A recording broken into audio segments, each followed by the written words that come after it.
Welcome to the Hawks Nest live stream show. My name is Brendan Kane, and I absolutely do. Appreciate you tuning in today on a Tuesday. It's a little cool out here down south. Hoping it's warm in your neck of the woods. Today, we're going to talk a little bit about Sam Darnold, and specifically the key to getting the best version of Sam Darnold, because I do think that there are some keys within that. It's not just as simple as maybe where people want to make this easy and to say, okay, well, Sam Darnold came into the career early on, very rough, very raw out of USC, had very far to go, former linebacker convert. It's going to take him some time here to get to where he's going to go. And then last year was a confirmation for all those people that had faith in Sam Darnold coming out of the draft, that he had reached that upside, that he had finally fulfilled the prophecy, that like Geno Smith, it was a matter of you guys just bailed on him too early. He just needed time to bake, to get right. Now he's right, now he's good, now he's true, and here we go. And yet it wasn't, I think, necessarily a hot market for Sam Darnold after this season. He came to Seattle, he got a good contract here, but I think that the league and still many fans remain in a place where they're just not quite sure. And I think I can understand where they're coming from on that, as I did this little bit of a deep dive into looking at Sam's season last year, and both from the tape aspect of things and looking at some of the advanced analytical stats beyond that, and thinking that I think it is, a little bit of a both situation. Oftentimes it's easier in these situations when you want to go in and look at a player to get to a point of evaluation to say that it's sort of a black and white thing. For instance, you keep Sam Darnold utterly clean in the pocket, you let him have the time in the pocket to throw, and he's going to be wonderful for you. And that's sort of like a narrative right out there. But then you come to dive into it and you go, well, that's not exactly the truth of the situation. There's a little bit more to it than that, just simply that he was made to be clean with the Minnesota Vikings through all of last season, and that's how they got the best out of him. And then he had a great offensive mind, and he had a defense on the other side of it. All these are just parts of the whole puzzle of Sam Darnold, but it's not the complete puzzle of Sam Darnold, because there are points in the tape, and you can see him on tape, where things aren't good always in pass protection with Minnesota last year, and yet he was still able to perform really well. And then on the inverse side of it, you'd like to walk into it thinking, well, okay, well, if I look at the 6 interceptions he threw, probably a lot of those interceptions were on the back of pressure and having too much pressure mounted. But yet even the first, I think, 3-4 interceptions he threw of last year were all from pretty clean pockets, not under any kind of real pressure or rush. So it's not simple and it's not easy with Sam Darnold in making your critique of him and trying to figure it out. I think we even got this yesterday on the first day, one of the first days of OTA practices here, where he has a couple of interceptions on the day, but then he has some really great throws on the other day. And it's just kind of a bit of a microcosm for Sam Darnold as a player there, where it's a little bit muddled at times. It's not always clear, but there is a pathway to success with him. There's a pathway to getting this guy playing at the place that he was playing last year. It does require you locking some things down that have been a little bit problematic for your Seattle Seahawks on the offensive side of the ball, especially in recent years.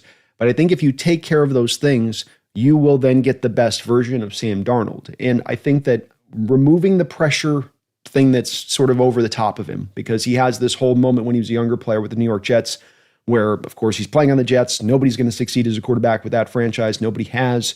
And, not a lot of good pass protection, under a lot of pressure. Eventually gets to a point where he's mic'd up on the sideline saying, man, I'm seeing ghosts.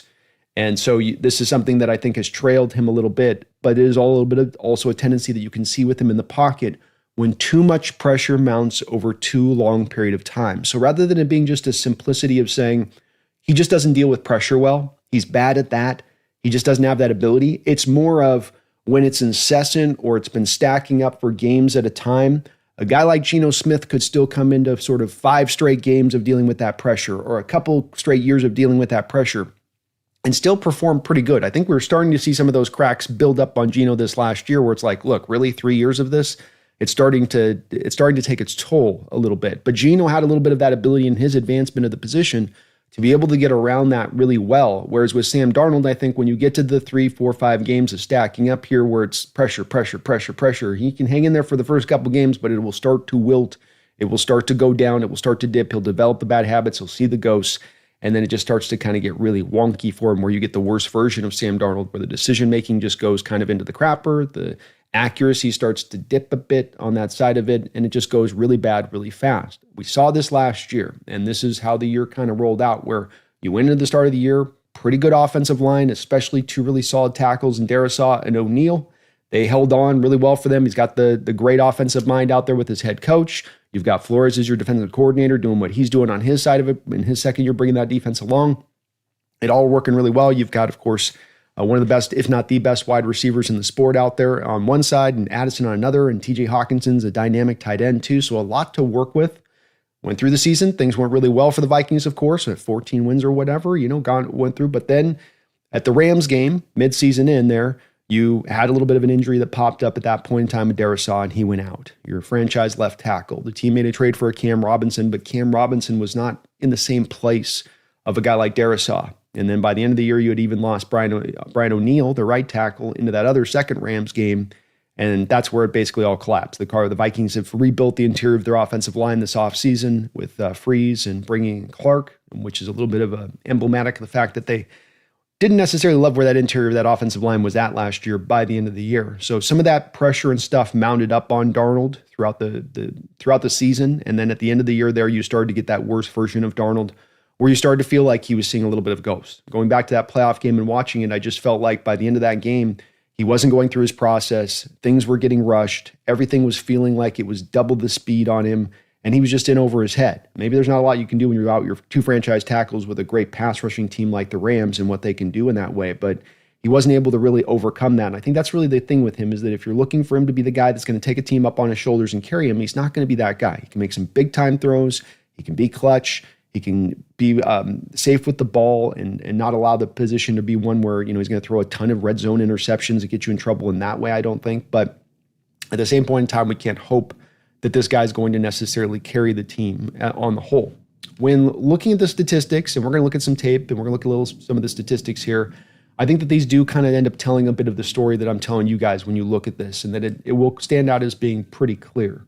From a PFF standpoint of things on the grades there, Sam Darnold was 13th in the NFL last year, just behind Jalen Hurts and just in front of C.J. Stroud and Russell Wilson on that. Of course, you have Geno Smith there at number 9th last year. So ended up having the year dip down a little bit, started out a lot hotter, ended up cooling off as the season went along a little bit, had a couple of tough games there down the stretch here and there, but had a really good year. And of course, this is the best year of his career, even going back to the Carolina where he had a couple of good starts there. So had a really fine season.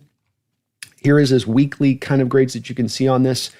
And as you can see here, the grades start to dip down there once you get into week 7. You got the Seattle game at 78. The week before Chicago, it dipped down to 61. He's down Darrisaw at that point.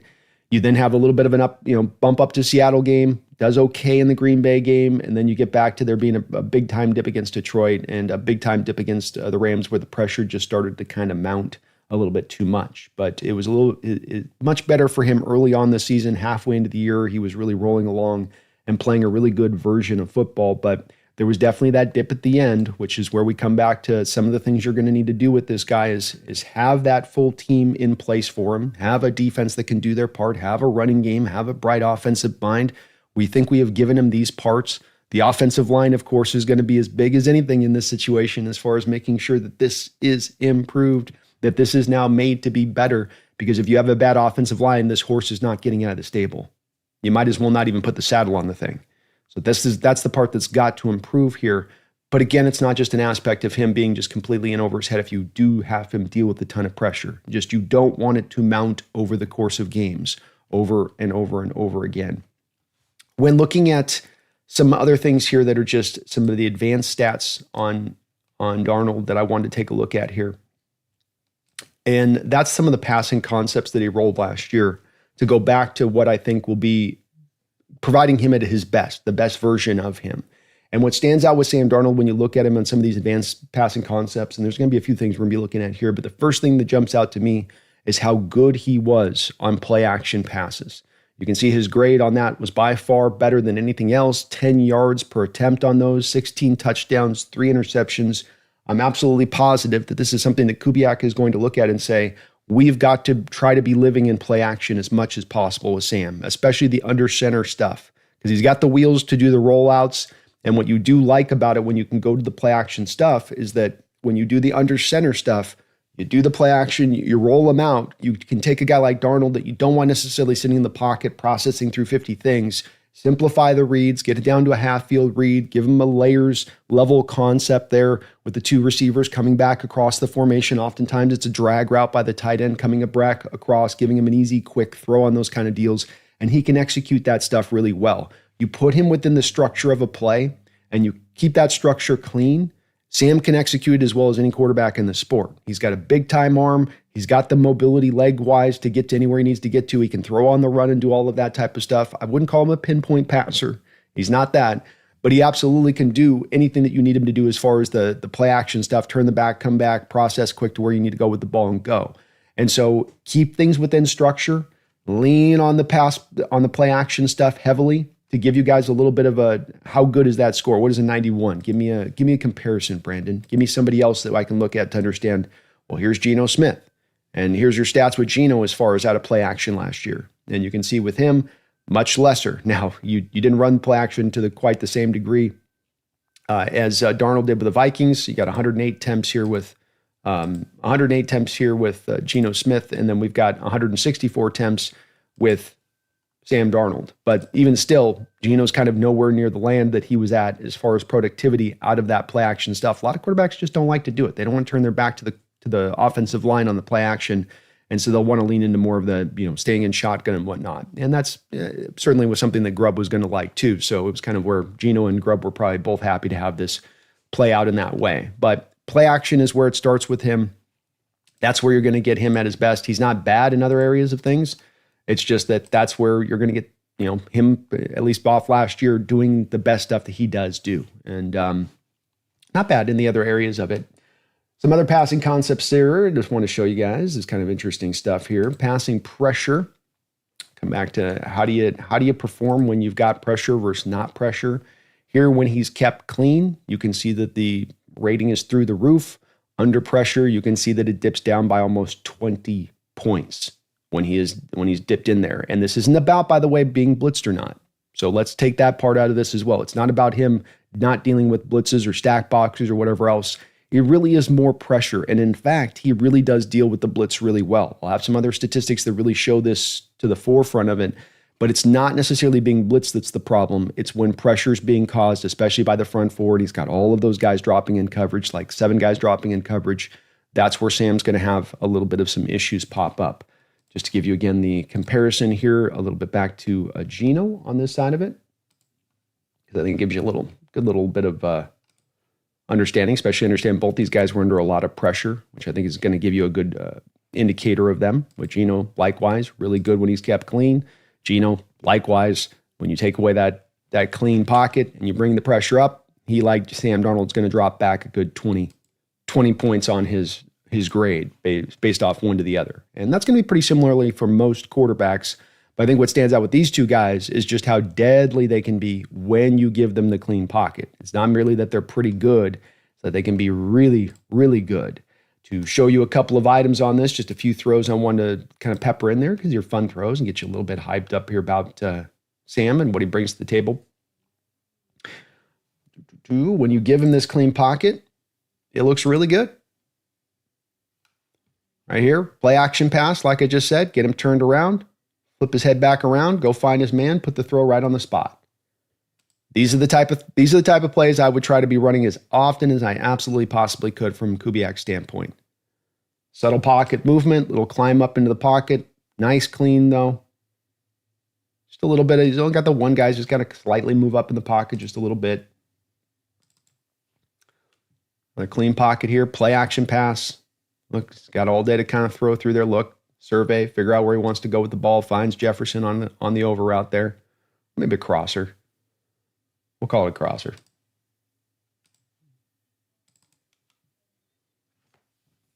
Back out of shotgun. Process 1-2. Break the pocket. Go find the man. Touchdown. This is where there can be some improvisation. He can, and this isn't even off pressure, just he understands this, that the clock in the pocket's got to be to where you leave that pocket after that amount of time. But this is well pass protected up. This is when he had Darisaw there, his left tackle. You can see a really good left tackle in this sport. Here against the Niners, play action pass. Right over the top, guys wide open. You love the play action game. It really does force these defenses to have to first make sure it's not a run before they get into trying to cover somebody. And you're asking the cornerback to make sure he's a part of, and Charvarius Ward here, number 7, is your guy that he's got to be part of the run game here. He's got to have his run fit. He gets too caught up in that, lets the guy leak behind him, and it's a touchdown. Play action, really good. Love his ball action here too. No jokes in the chat on that one. But look at, you'll see on these play actions, he does a really good job of not being lazy with the play action. He's going to bury that thing up in the chest. He's going to make it look true. And that's part of what makes this fool Charvarius Ward. He sees that thing going to the belly and he thinks that's going to be a handoff. Sam Darnold, play action all day long if we can. Got a 97-yard touchdown here off of play action from the heart of your own end zone. Pretty clean pocket. All the time in the world there. Finds A.J. Jefferson. I can't show you the whole play because I get copyrighted. But beautiful throw here right down Main Street. And the pocket, as you can see, clean. Got the time to assess and survey and make the throw. And he can make every throw in the book with that arm.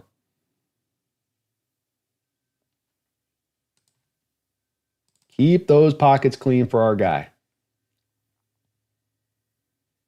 A little bit of pressure here, but still enough time to go through a couple different reads. Gets over to his right read there. Layers it right in. Nothing too extravagant with these plays. Just want to get across that if you consistently supply him this stuff, he consistently is going to hit the big time throws. We come back to pass protections where it starts. Second place that I would probably build off of with that would be the play action game within that, and that you're running a heavy prevalence of it. I would try to be angling if I could as a Seahawks team this year to run as much play action under center as anybody in the entire NFL. I know this is just a pure throw out of shotgun here. A beautiful throw at that. I mean, look at that thing, that tight spiral right to the spot. Just a beautiful throw. More play action. Fake it to the belly, come out, back underneath. This is what I want to see our offense run from so very often. And how comfortable he is at snapping back around. Doesn't worry about getting his back turned. Snaps that head right back around and gets himself right on target. He runs it really nice. From the play fake to the footwork. These are the parts of his game that's really advanced along, I think, from where he started out as a player, where there was a lot of rough edges to him, especially within that throwing motion. It's gotten a little bit tighter. It's gotten a little bit cleaner over the years. Footwork's gotten better. Just nice throw here. Wide open, of course. Perfectly pristine pocket, though, isn't it? I mean, that pocket thing is just pristine there for him to operate with. Not a lot of those that we created last year, did we? But that's what you're shooting for here. Packers. Back shoulder throw. That corner doesn't like to look back for the ball. I'm going to put it on his back shoulder there. He'll never even look at it. So he's got ball placement. He's got moxie back there. Things have come along a bit for him, but the clean pockets are kind of the center stage stuff here for him early on in this season. And he was able to flourish with that. Just perfectly clean. Nobody's touching him there after the throw. Can step up into the pocket. Just let it rip. So things started to go a little bit wonky and downhill right about in here with this Rams game right here. And I'm just going to run a collection of plays in this first Rams game where starts out okay. Starts out all right. They get a couple of touchdown drives to the Vikings in this game. Everything's rolling, everything's going, everything's flowing good. And then all of a sudden, the Rams decide that they're going to start doubling up Jefferson, take him away, and Darnold just doesn't have anywhere else to really go with the ball. And his play started to really dip in this game. Darisaw was lost about halfway into the game. This is the final play, of course, here where there's a face mask that goes uncalled, but this is for game, essentially. They had to drive up the field to try to get in field goal range to get back in this. Couldn't do it. He gets sacked and taken down by Byron Murphy. But once the Rams were able to take away essentially Jefferson from the game, you just didn't have Darnold and company able to do a whole hell of a lot after that point, especially once they had lost Darrisaw. That was such an important part, the most important part of their offensive line last year. And then you started to see him get a little bit in that game, overwhelmed at times by the pressure. He had one moment in this game where he's got to come up in the pocket. It's a third and 4. And he steps up in the pocket. He's got a wide open space to go take a 5 yards and go get the first down. And instead, he tries to haphazardly throw a ball to a running back from 3 yards away and puts too much mustard on it. And the guy can't get his hands up in time. And you have a 4th down punt at that point, which should have just been an easy first down if he had just run for it. But this is what will start to happen with them when there's that too much of that pressure stuff, especially over the course of a game, is just you get to malfunction city. And it's not a Darnold like inadequacy where it's something where he's got some just built-in error in his code that can't be overcome. This is a very commonality amongst any quarterbacks more often than not when you put them in these kind of positions of having to deal with it, be it in just a game or over the course of a slice of a couple of games stacked up one over the other. So it's just sometimes just a matter of how much can you take? How much can you overcome? How much can you get over the top of? But every quarterback, even to a guy like a Tom Brady, is going to struggle if you can't give him clean pockets on a consistent basis. And on the other side of it, if you're getting them hit and inundated with pressure on a consistent basis. And in this Rams game, once you got past those first couple of drives by the Vikings and they scored a couple times, bam, that's where it stuck in and started to hit. And that's with Darrisaw's injury, things started to slowly backslide just a little bit in Darnold's performance overall. It wasn't completely bad across the board. There were some really good moments in there. You had the Falcons game where I think he threw for 5 touchdown passes in this game. If I got it here, in this little bit here, you can see a little, it's the Falcons game. Here you can see he's got a little bit of the off-plat. He can work off structure. So this is where you can't go simplistic and say, well, he can't improvise. He can't, here, gets around pressure, does a good job. Free blitzer gets around him, and then goes and finds Jefferson down the middle of the field wide open.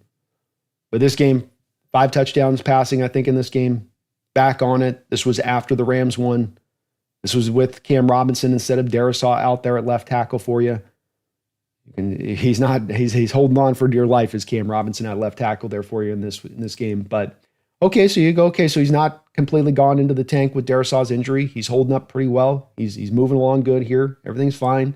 The Hawk game, we all remember, played really good in that game overall. He's got this just money play here where Derek Hall is coming off the right. Derek gets held up around his head by Cam Robinson. Because Cam, like I said, just kind of holding on for dear life, quite literally.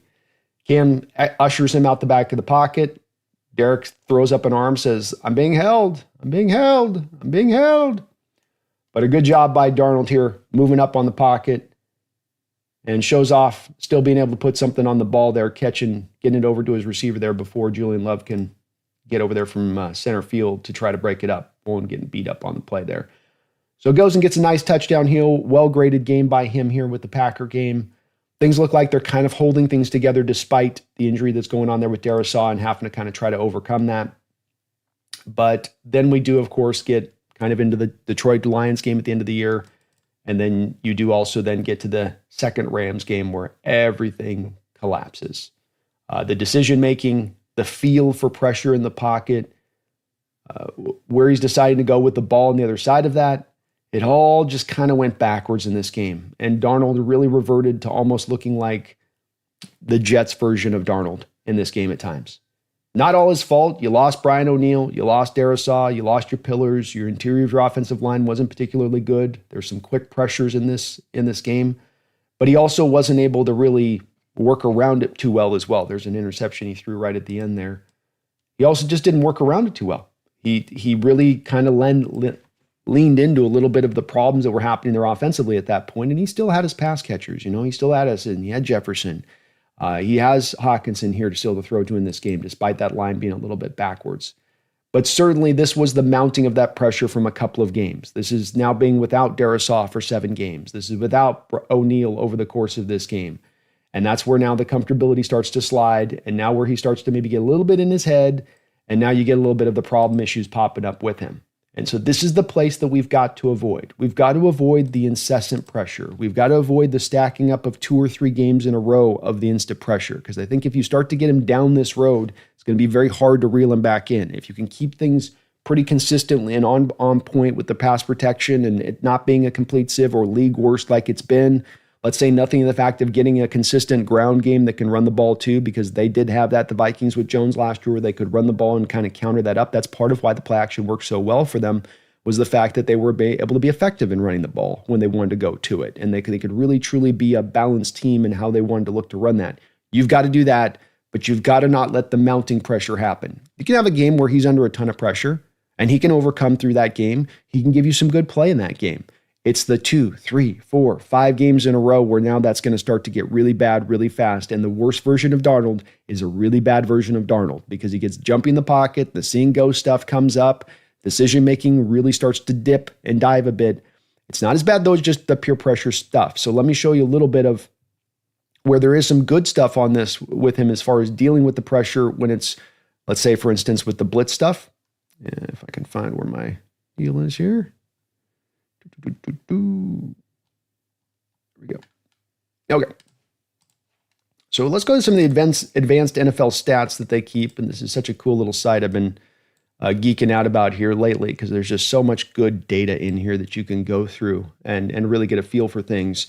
And this is part of where you can start to uncover a little bit of some of the narratives that aren't completely true about Darnold. So we first look at Darnold last year, threw for the 5th most amount of passing yards in the league.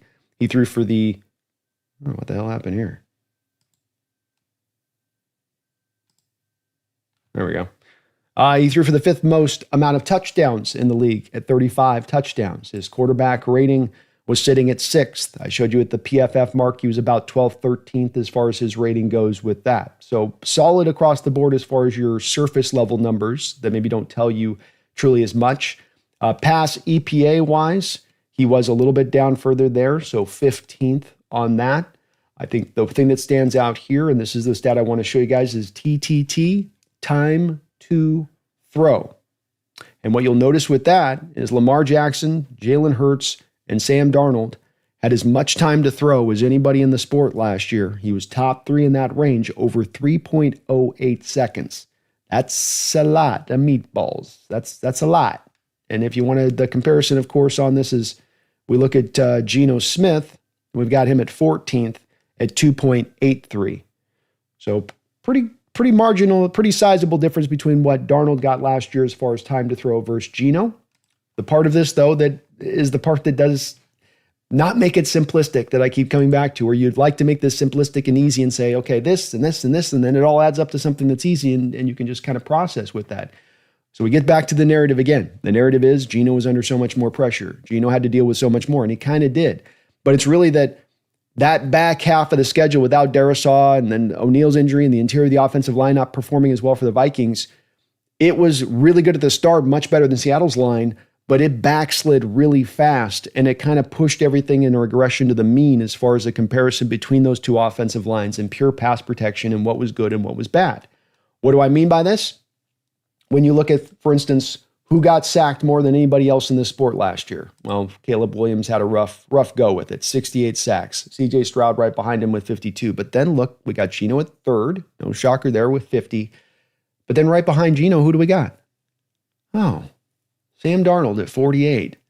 Only 2 sacks less than Geno, who we feel like was just inundated with pressure constantly last year.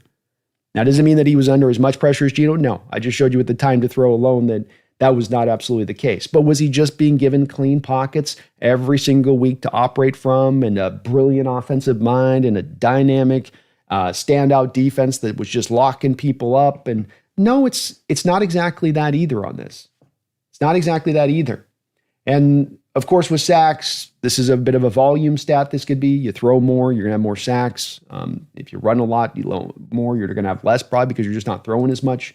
So when looking at the actual pressure rate, you have Sam Darnold here at 39.4%. And then we go down here and we've got Geno Smith here at the 7th mark right here, and he's at 37%. So the pressure rate he sacked only 2 less times, and his pressure rate is actually above Geno Smith according to these statistics. And so the narrative to say that Sam was just kept clean all year long and he was just allowed to really flourish in that, and the second that went wrong, he just completely went in the tank and biffed it. That ain't really the case here. That ain't really what is the accuracy of it. It is not that to me really at all. It's more of, look, he had to deal with the pressure. It's that the first half of his schedule, the first 10 games of his schedule, by and large, yeah, he was given a lot of those clean pockets. But even there, you don't get to these numbers just on the back half of the schedule. There was some of that he was already, having to kind of deal with there. Under pressure. I love this stat that they've got this. So here's one that gives you a summary of what the player did when he was under pressure. How did he perform? And look at the two guys we've got at the top of the list here and how they performed against pressure last year. Sam Darnold, the number one guy against pressure, at least as far as total yards go. We can kind of go through a couple of metrics here. Quarterback rating, he was 6th. CPOE, have him at 12th. EPA, under pressure here, you've got him down at 27th. So the EPA did not like him on how plays kind of count a little bit more with that in those kind of moments. Time to throw when he was under pressure. I don't know how they compilate that one, to be honest with you. So threw for a good amount of yards here. This tells you that he wasn't always inefficient in dealing with the pressure when you bring over to the CPOE or the EPA. But it does show you that he was able to perform in those moments and that he was dealing with it at a high rate by just simply the yardage that you're seeing available. That's with Geno too. If you're under more pressure than more quarterbacks, you're probably going to have more yards thrown because you're under more pressure than them. You have more opportunities in those moments to kind of throw that. But still, the rating was pretty good, 89.6 rating when he was under pressure. Geno at 71 last year. The completion percentage is pretty close between the two of those guys. And in Geno's case here, for instance, with the EPA, they didn't have Geno super high up there either in necessarily how he dealt with it. They actually have him as down at the bottom, 35th here with Geno on that with the EPA. So they were very tough on him. They were hard on Sam, but they were brutal on Geno when it came to that. That's probably some of the EPA takes into account play by play and plays that count for more than other plays that might count for less. So those red zone interceptions are certainly going to weight heavily on Geno's game as far as that goes. Another part of this that's cool that just hopefully does completely kind of lock this in for you guys, which is dealing with the blitz. So who dealt with the blitz as well as anybody this year? Sam Darnold.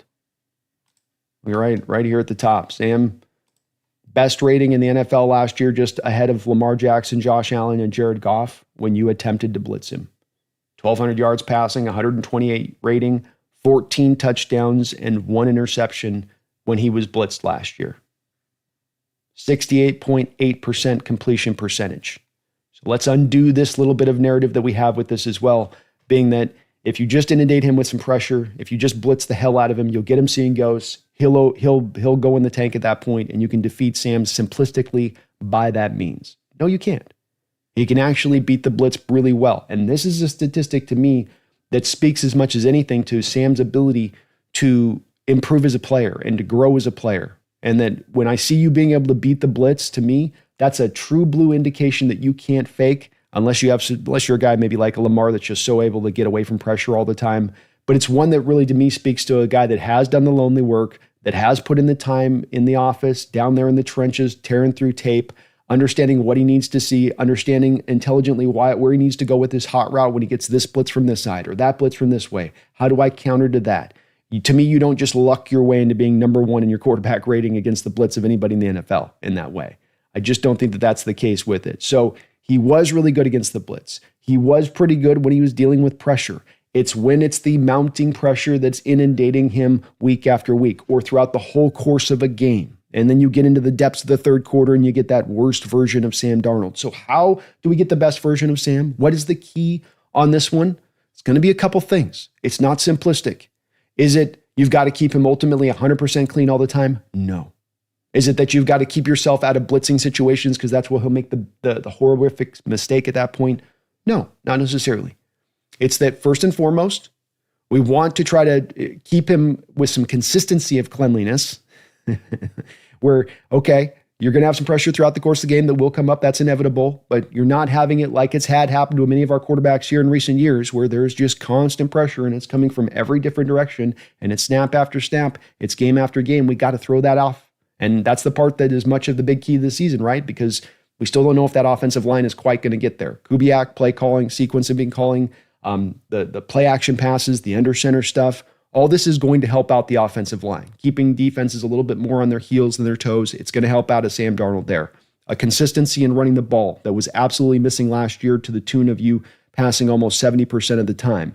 You're going to get that back down to more of a balanced situation. That's going to help the quarterback. That's going to help the offensive line because it comes back to now the defense doesn't entirely know what's coming prior to the snap. And when you look at the outside zone run game in particular on this, to my point of this, as a defense, on the defensive line post-snap and linebackers post-snap, when the quarterback moves to outside zone for that handoff, and he's running laterally to get out there to the edge there to be able to get that handoff given, those guys have to track with that quarterback.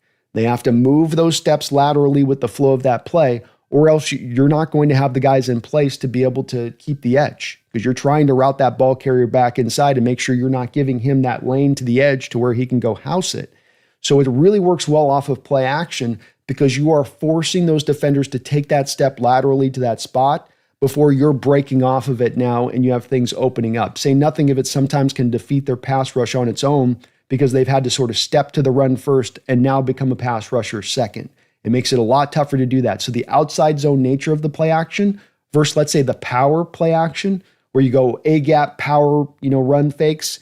Well, that stuff, the linemen are still going kind of heads up, right? If it's an A or B gap run, I can still launch forward at that point and then read it post snap, kind of two gapping and see where the play's going. But if I've got to go lateral, I got to carry that out now with some width. I've got to take a couple steps in the wrong direction from where I'd want to go, and they can hit me back the other direction with it. So play action is going to be so very important to what they do. Running the ball consistently then is going to be very important with that too. Now, you don't have to run the ball consistently for play action to work. That's one thing analytics have told us and shown us very concretely is that it's just really about committing to running the play action stuff. That tends to be the real problem part for teams. And a lot of this comes from the part where quarterbacks will just bitch and moan to their offensive coordinators and they'll say, look, I don't want to turn my back to the defense. That's how I get my ass cracked. I don't want to turn my ass to defense. And I turn around and I got a guy rocking me in the face the second I turn back around. I want to be able to see it at all times what's going on there, man.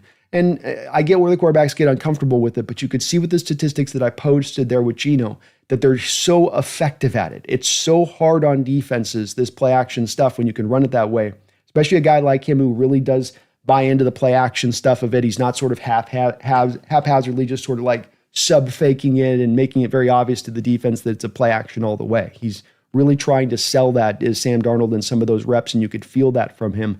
So running the ball, play action, don't let the inundation of pressure mount over a period of a game or games if you possibly can. Sometimes there's just going to be some games where, you're going to run into it and there's nothing that you can kind of do about it. But if you can avoid those things, you're going to get the best version of Sam Darnold. I really believe we're going to get two parts of this that'll help him as well, of kind of what he would have in Minnesota. I can't speak to how their special teams was last year, but I would imagine our special teams will be solid again this year for us. And then we have a defense that we're all thinking coming into this can be a top 10 defense, even maybe potentially a top 5 type of defense that they can supply there. So then Sam doesn't have to score a bazillion points every game to go win games. If he stays within himself, if he has the running game, if he can work off the play action, if he can hold off of the inundation of pressure, now you get your best version of Sam Darnold, and that's a version that can beat any NFL team in this sport. Not a guy that's going to carry you on his shoulders, but he can beat any team in this sport if you supply him those factors. He's got the goods to work around that from the mobility standpoint and the aspect that he can make every throw in the book. And he's come along now where this isn't a rookie. This is a guy with some wisdom for the position and knowing what he needs to do in order to go out there and get wins where it's not just in over his head and he's just sort of just trying to doggy paddle his way to keep himself from drowning. It's not that way at all. And I come back again and again to that game a couple of years ago where Carolina came into our stadium and we were needing wins and we were in the fight of it and we were trying to, scratch it out. And that was not a good Carolina Panther team. Steve Wilkes, I think, was their coach at that time. Sam Darnold, I don't believe, was the first guy that they were looking to start with that year. I think maybe it was Baker or someone else that they were looking to go with to begin that season. They come in with a Dante Foreman as their starting running back there, a journeyman running back in this league. They committed to running the ball. They committed to working off the play action. They played strong enough against us defensively to get the job done. They stayed committed to the run. They limited the passing attempts of Darnold. Another part that I'd put here, I don't want this guy throwing 40 times a game. I want him throwing somewhere between 27 to 33 times a game. And you put him in that spot, I think you're going to get that best version of Darnold there too as well. And that's just what they did in that game. I think he was maybe 21 to 27. He didn't play insanely. He made enough big throws in the right spots and worked around the running game. And they got the win at home in Lumen Field against us, a much worse team. Us actually playing for something in that moment, down the stretch, trying to get into the playoffs. And so that's what you're trying to replicate. Replicate that. There is a bit of a narrower path with Darnold than there might be with other quarterbacks. There's a narrower path, I would say, than there might have been even with the Geno, who can kind of overcome some of that inundation. And we never really gave Geno those super hyper clean pockets or a really good consistent running game, or sometimes even just a consistent defense to get the ball back into his hands over that 3-year period he had starting here. So you didn't really ever supply him these factors in full, but I do have faith that they're going to supply it here because there's more of an onus on it by the organization. And you can see intelligently of how they're trying to build this up to go in this very direction, from bringing in Kubiak to how you put Mike McDonald's defense together to what he's looking to get done on the offensive side of the ball. It does all feel like it's all coming together as a great plan. And so this chance for success is actually very large. It probably will all hinge down to really one main factor when it's all said and done. You know, you got Kubiak's a smart offensive mind. You got the good offensive line coaches. You're going to have the defense. You're going to have the special teams. You know Darnold is taking steps forward as a player, but is the offensive line truly fixed? Because if it's not fixed, if it is still just going to be but 95% as bad as it was last year, this becomes defunct as a conversation. Because for though I showed those pressure numbers fairly similarly between Geno and Darnold, and that's impressive, at the end of the day, I think if you run him out there to what Geno ran out there or similar to it, you're going to get the bad version of Darnold, and that's a very bad version of Darnold. I'm not expecting it to be the case, though. I've got a lot of optimism here that this is going to be fine as we go forward and that he's going to be able to get the job done, mainly because the team's not driving into this expecting him to be a superhero quarterback. The team understands they're going to fit him to a role. They're going to fit him into, you can call it a box, into what you want him to do. You're going to have Milroe out there for maybe 8 to 9 snaps a game mixed into to give you a little bit of different looks to defenses. So you're going to be kind of protective in your approach to this with Darnold, and that's okay. This team can still contend. This team can still go out there and beat anybody, but they've got a format. It's going to be kind of a recipe that's going to have to be sort of replicated week in and week out. I don't know if there's 16 ways for this team to win every Sunday. Going to have to be kind of by this fitted path. Run the ball, play action, defense, special teams, boom. But this is the timeless version of winning, baby. This is how teams have been winning in the NFL for 5, 6, 7 decades. So stay with it, have a lot of faith in it, and we may just get that best version of Darnold. And hell, we may even just come to find that the light bulb did truly come on last year. That it just takes that amount of time in the sport to kind of not master the position, but get good enough at the position that you feel like you're mastering more things than you're not. Certainly was the way that we felt with Geno Smith, him coming off of all those stops he had when he was able to ascend into that starting role where you went, wow, yeah, the light bulb has actually come on this guy. He's a full meal deal quarterback. There is nothing that he can't do. Fortunately with Geno, as I just said, we weren't able to really give him, I think, that full supporting environment throughout his 3 years of time period here, partly because you were going through a transition. Hopefully now you can provide that here to Sam Darnold and get the best version of him. Darnold go out there and kick ass. We go out there and win ourselves a Super Bowl with Darnold, and nobody would have seen it coming. I thank you guys for watching today. If you could for me, hit that like button. I would really appreciate it. We'll probably be bouncing around here relatively fast today. So I appreciate you guys hanging in here with me. Let's see where the chat's at today. I want to check in with you guys, see how you guys are doing.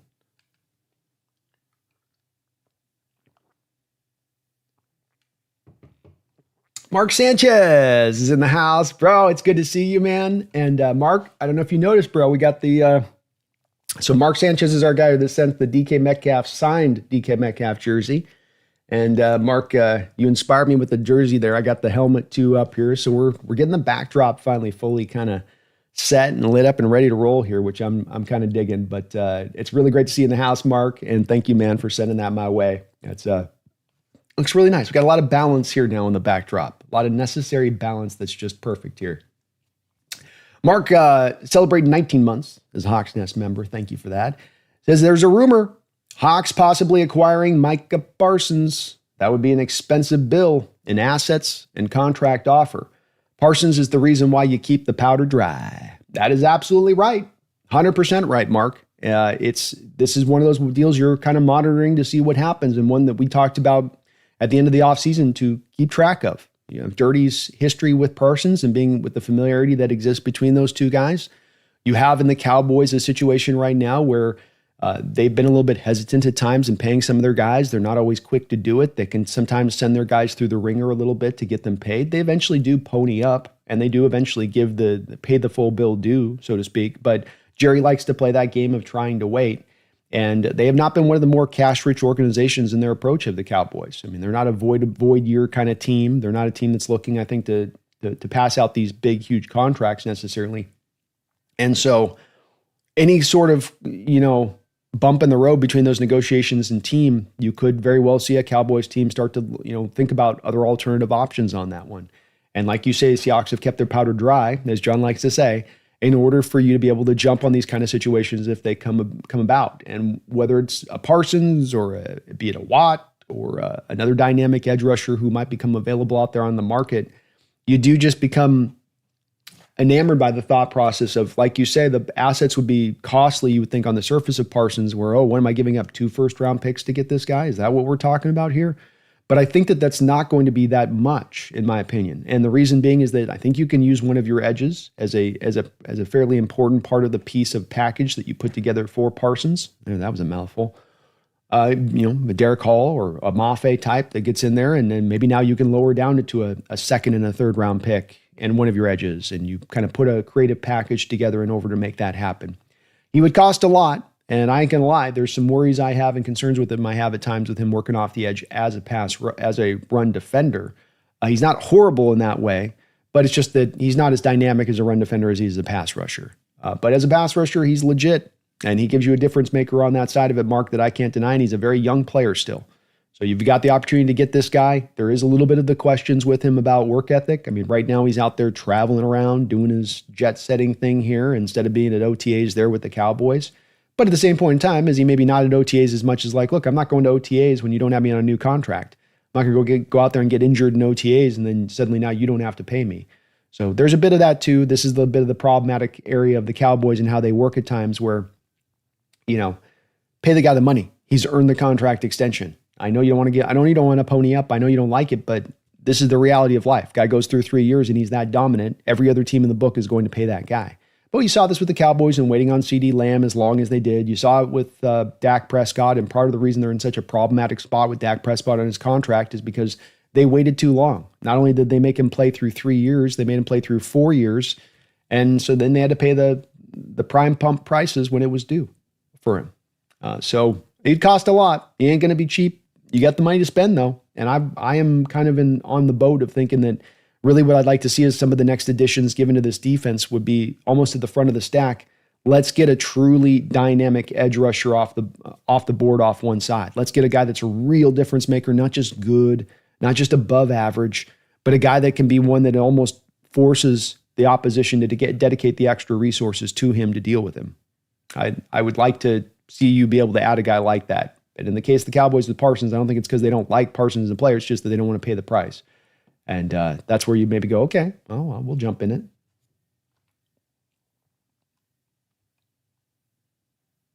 Nicholas says, no thanks on Parsons.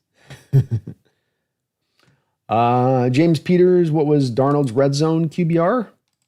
Let's see if I can find that.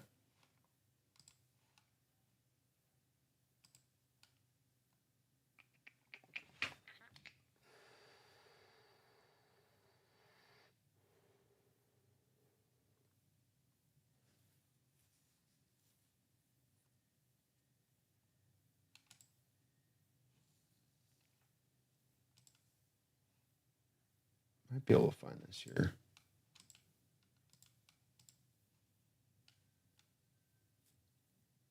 I don't know if I've got any of these that got that information.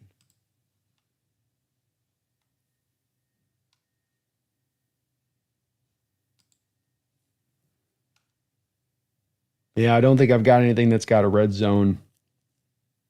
Unfortunately, none of the advanced trackers have that.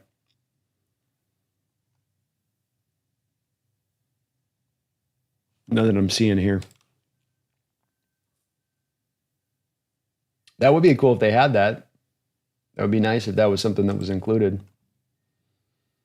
I got blitz, under pressure, play action, no play action, wide target, tight target, but nothing with red zone percentage, unfortunately.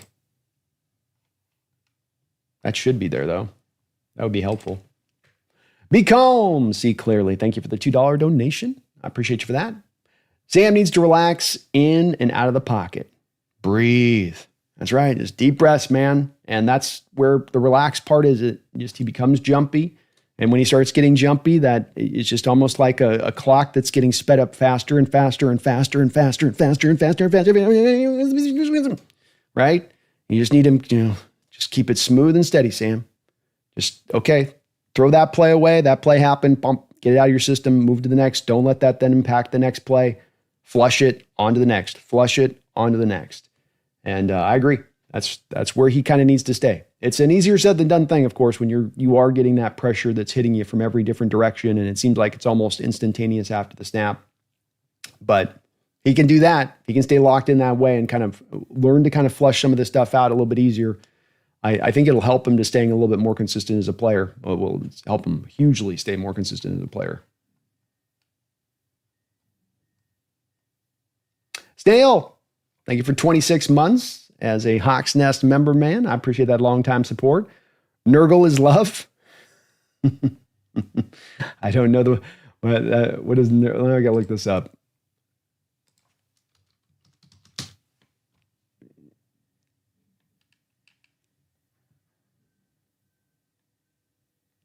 Nurgle is Stockholm Syndrome manipulation.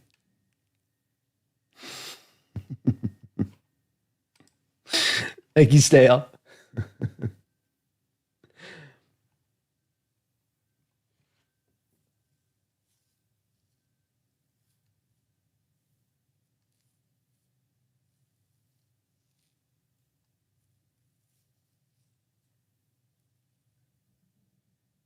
Stellar Productions, I think that the plan, as I've thought more about this, is that you're going to have some of Job out there as the starting cornerback opposite Reek. I think that there's going to be a lot of draw, though, here with the utilization of Nick and Mawari as the big slot, in that you stay so often in three wide in nickel looks, that what this then allows you to do is the ascent and more of the comfortability of Mawari into the big nickel role, or just being the slot cornerback, with Bryant and Love being able to be solidified on the back end. That then bounces Witherspoon into the outside, and now Job comes off the field. I think there's going to be a real intent here from the team this year to go that direction, as long as Mawari is good to go as far as handling those slot duties, because now it's not as much of you sitting back there in the safety situation and just hanging back there and rolling that way with it. But it is a bit of concern. To your point, I think even the team has indicated this, Stellar, that with looking at Rasul Douglas and Shaquille Griffin, that they understand that the depth there is not great, that the front line is not fantastic, and that there is a lot of room to improve. Erickson Tellenby, thank you, Erickson.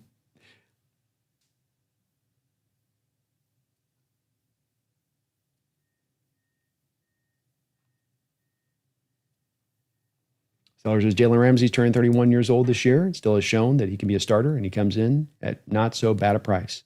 100% agreed. I've been in the same boat on this one, where I look at the price on it and I go, look, this makes a lot of sense to go and make this move for him. Looking at the let's show you the contract right here. Dolphins. I don't think the cost is going to be super high for him either. And so you've got Ramsey here coming in at a $16.6 million cap hit. They've got to wait to past a June 1st situation here, I think, when they're able to kind of work around some kind of hit that he's got going on there with it. But you trade for him, and you're on the hilt there for his base salary. I think you got his option bonus is what you're going to be on the hook for at that point. You don't have to be on the hook for his signing bonus, but what are you at that point? $6 million maybe this year is what the cost would be at him at that point, and then you get into next year and it's going to go up a little bit. You're more into $17 million into next year. But if he's playing like he's played for most of his career, it's not super expensive, considering that the cornerback price has been going up to, and it's probably going to go up to $27, $28 million by next year at that point. Makes sense to me too, man, Stellar, especially with where you stand with the position currently. I mean, if you can upgrade the position and the cost is not too high, why not do so, especially for a defense that we already think can be top 10? What does Ramsey take you for a potentiality then beyond that? Top potential 5? Yeah, maybe even more beyond that?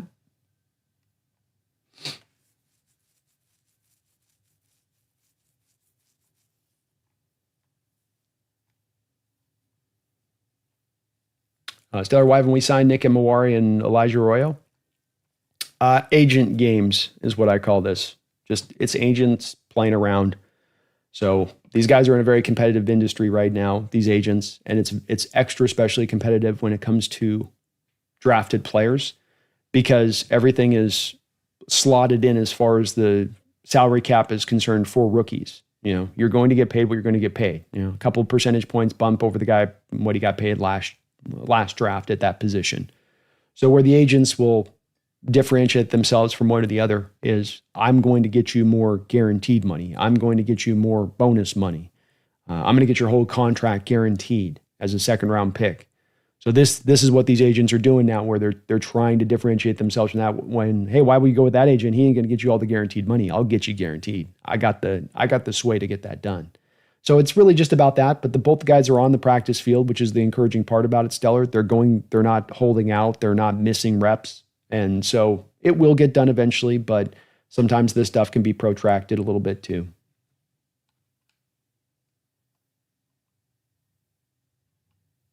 Cool stat on the red zone stuff there, James. Love it, man. I couldn't, I don't know why I don't have that up on the PFF or on the NFL stats. I couldn't locate it. But it looks like he's pretty money there in the red zone.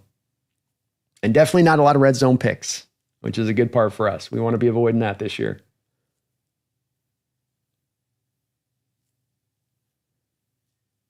Stoney says, my wife's gone for the day. I'm supposed to fix my fence. F it. I need weed and Seahawks. Get it, Stoney? You'll get to that fence eventually. Tell her by July. You'll get around to it. By July, man. Be calm, see clearly. Thank you for the $2 donation. It says, can somebody explain the Hendrickson situation to me? Yeah, absolutely. I got you on this one. What's going on here is that you have the Bengals who don't really have any money left over, right? Bengals are they're maybe the most poor organization in the sport. I would say, if not the most, they're in the bottom 5 for sure. And so they've just gone out this offseason, and after Burrow last year, I think, you now signed Jamar Chase, you've signed T. Higgins. They've got some big contracts for them on the books now, and it's a lot of money. And when you sign those big deals like that, of course, the big part of the deal that I think fans tend to forget about with this is become the escrow money. I sign you to, $250 million deal, and this amount of it's guaranteed. All that money's got to go into escrow instantaneously, even if I don't pay all that money out instantaneously. Well, as an owner, if you're handing out this $200 million deal this offseason, you're handing out another $200 million deal this offseason, it gets hard to throw out another 140 or 120 here to this edge rusher. And so I know they didn't give out that big amounts to Jamar and T, but they gave out 2 big time deals to both the receivers. And so there's really no money left over for Hendrickson. He's also not a young pup, going to be 32 years old. And this makes there be some hesitancy on top of that. You can also see, talking about Parsons a second ago, here's your highest rated edge rushers in the sport last year by PFF. You've got Myles Garrett, TJ Watt, Nick Bosa, Khalil Mack. There's Parsons there at 6. As far as, and you can see with his pass rush grade, 91, but only a 65 run grade. You have even more of an extreme here with the splits of Trey Hendrickson. For while he's really good as a pass rusher, 90 grade there, you can see that the 65 grade as a run defender, it's very similar to what you kind of get sometimes there with the Parsons thing. I think he's even worse than Parsons at times in the run, just because he just gets hyper focused on rushing the passer and watching some of his tape.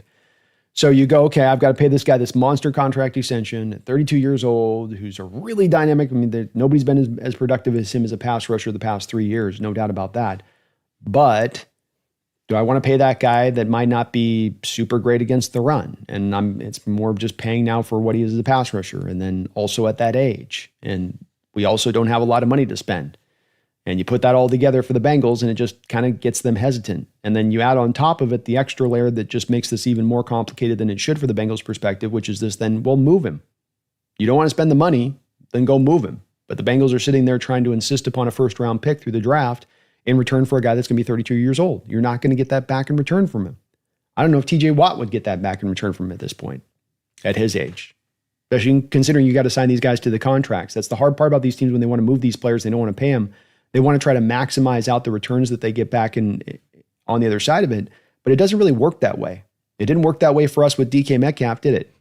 Like you thought DK Metcalf should be a first-round pick worthy player, but you end up only getting kind of the later-ish second-round pick because of the fact that he's got to be then paid on a huge contract extension after that point. Same thing in play here with the Hendrickson, but the Bengals are kind of dumb in this situation, and they don't want to kind of accept reality, and they're hoping to kind of begrudgingly, kicking and screaming, rip and pull him back into the locker room under his current contract, and he's indicated he's not going to play on that. So from the Bengals' perspective on this one, just cut him loose, get what you can get, and call it a day. You made your choice with Higgins and Jamar Chase. Call it a day. You're good at this point. Let it go, Frozen that stuff, Let it go.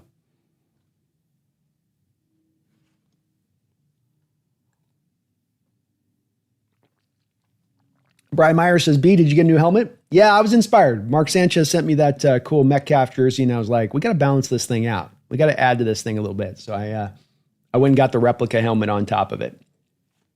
I figured it was about time, I'm trying to get this backdrop just right, Brian. Have a good one, James.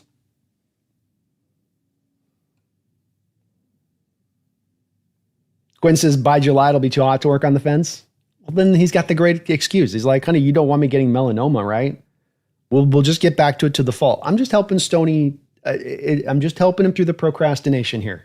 It's a process.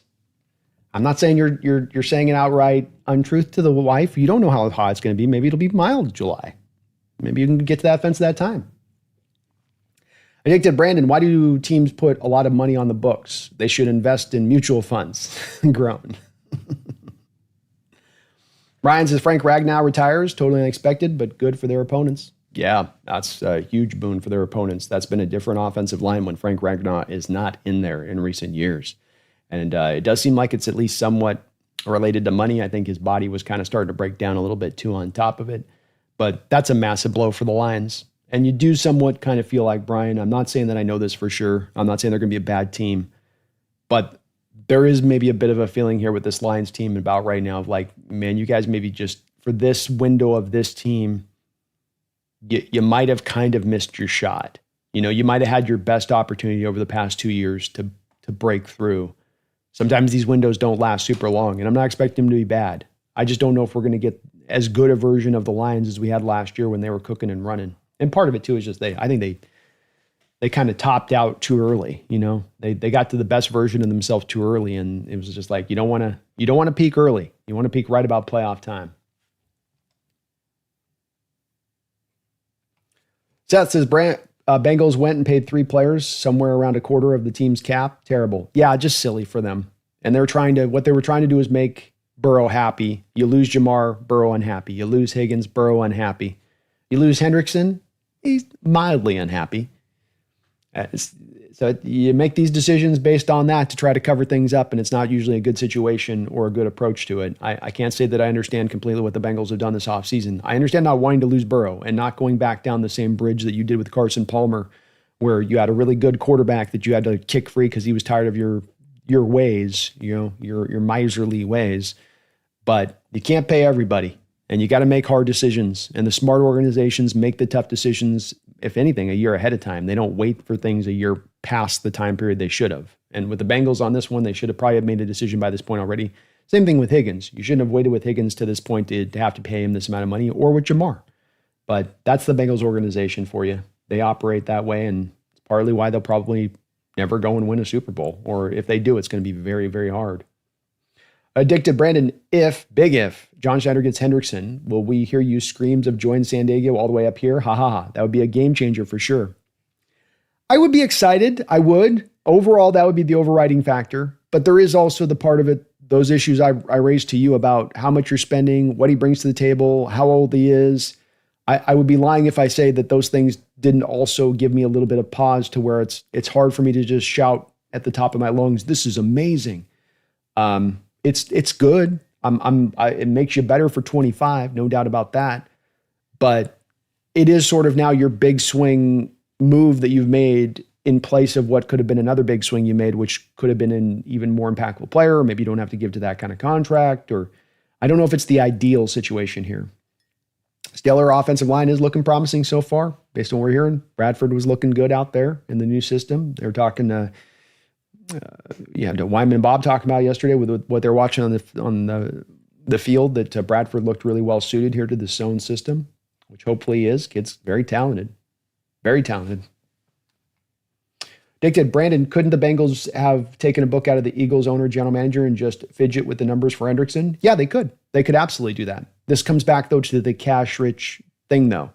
So take it like this. So I know it's not these, I don't want to look up these individual deals, but let's just say between, Jamar Chase and Tiggins, that you had to come up with escrow money from the Bengals' perspective of $220 million. Had to go into escrow instantaneously. Well, the Bengals aren't sitting on billions of dollars, right? They're very much a team that's got to be aware of the profit margins and where they're at as far as what they can spend and what they can't spend. So now you add on a Hendrickson deal where you have to throw the extra $100 million on there. Now you can do that and you can fit it into the cap, but what's going to happen with that is that you're going to sacrifice future cap space. You're going to bury void years. You're going to, put more of that money into escrow. And it's really the escrow money to me that's the hesitant part here from the Bengals' perspective. It's not that they couldn't fit Hendrickson into the cap or find a way to massage the numbers. What you have with the Eagles is the team that's on another end of the scale there, where they have an owner that's not worried about money. He doesn't mind cutting these checks. He's not in it for the profitability. He's not, worried about them extending too far in the future because they're going for it now. The price is right. They've been vindicated by going for it, and that they've gone to 3 Super Bowls in the last 7-8 years. So, he's all for it, but that's why there's different owners in the sport operating in a different way. And when I say that they're cheap in that way, they're cheap. And it comes really down to that escrow contract more than anything else. It ain't that they wouldn't be willing to pay him. It's that they don't want to cut out another $130 million that they got to go give the bank.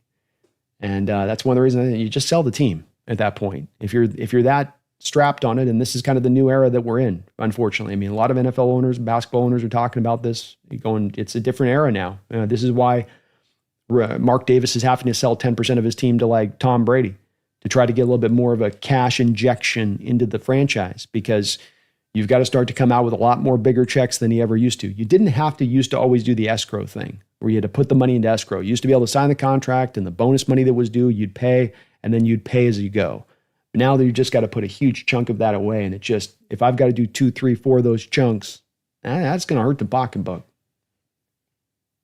Seth says, I don't want Hendrickson's contract at his age. Yeah, I'm kind of in that spot too. If you were maybe getting him in a place that's a little bit like Ramsey, where he had just signed a contract 2 years ago and the price is going to be it's going to be high, but it's not going to be, $30 million a year high, I'd be a little more in on it, but I'm not sure on that one.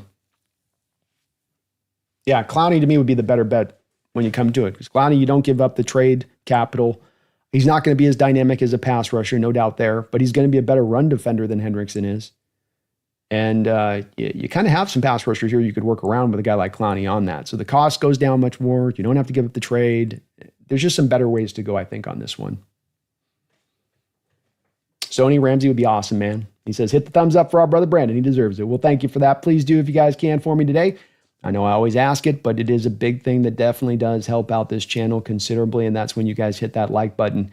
It does help me show up on all those algorithm searches and whatnot. So if you guys do get a chance today, please do slam on that like button, as I do really, really do appreciate it.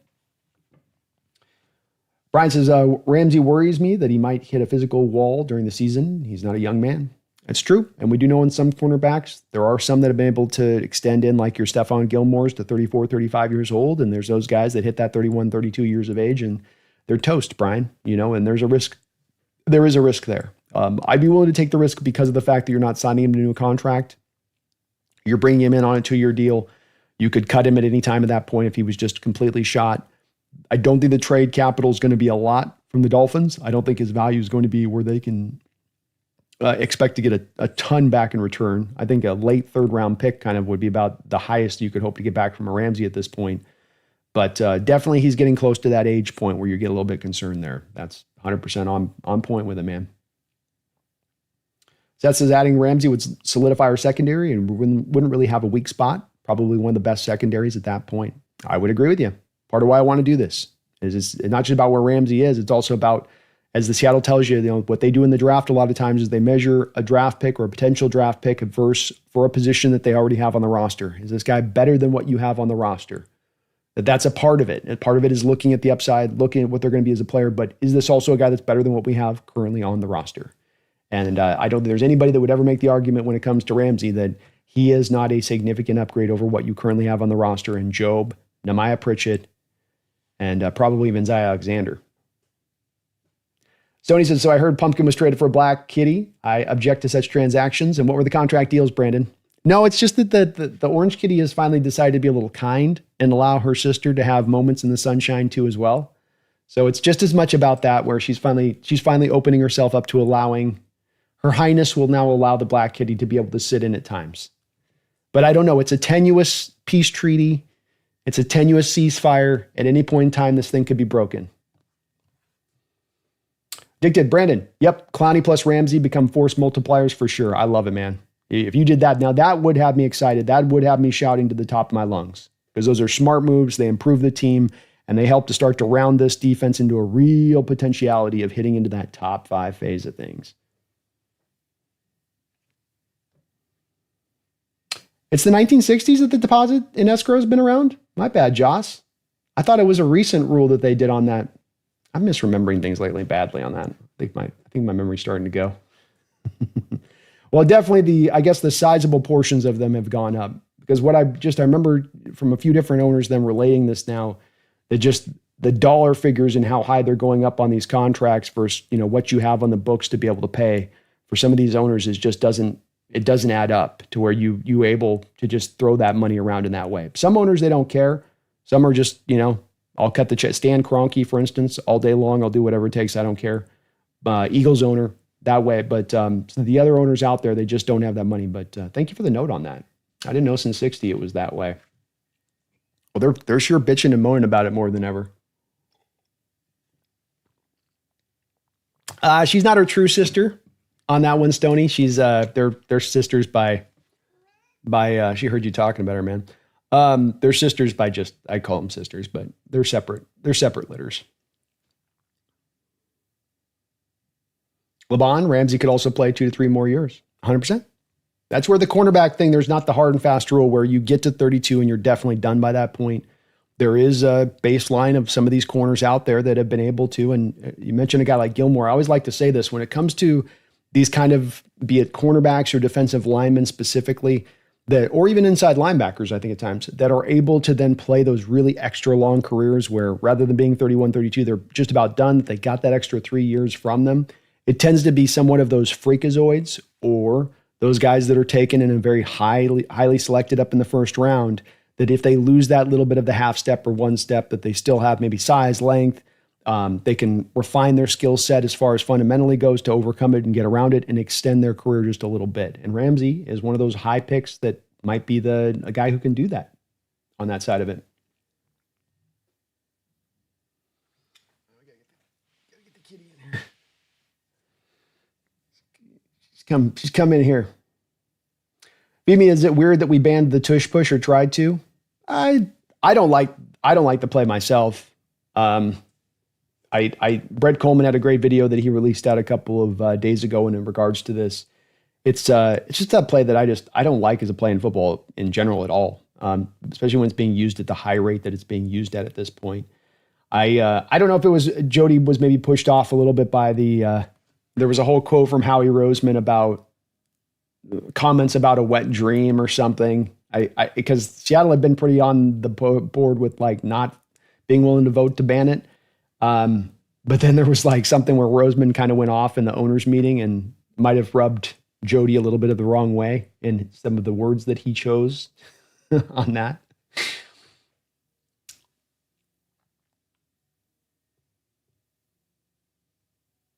Faye, she's come out of her shell. She has come out of her shell. She's actually coming out and saying, what's up? Says that they tried to ban it. I don't think ban the play itself, but maybe we bring back the rule where you can't assist the runner by pushing from the back. Let them still do the play without pushing. I'd be okay with that. Yeah, I'd be good with that. I do want to allow pushing with a running back down the field. So I would like that rule to be just the where you can't push at the line of scrimmage, maybe, but not down the field. But yeah, I'd be okay with that. To me, it's just not a very entertaining play. And it's, part of what you're doing, for instance, with the kickoff rules and the driving force beyond all that is that you're looking at going, this is just not, we're making this automatic. It's just down kicks every time. Nobody wants to watch that. How can we make this back to being an element of the game again and exciting again? And if it's basically an automatic play that isn't all that entertaining to watch, it's not really great for the product or the sport, in my opinion. And that's my main issue with it. I don't mind a team being particularly dominant about one thing, but when it's just essentially there's not a lot of skill, you're just throwing a pile of bodies forward. It's kind of boring.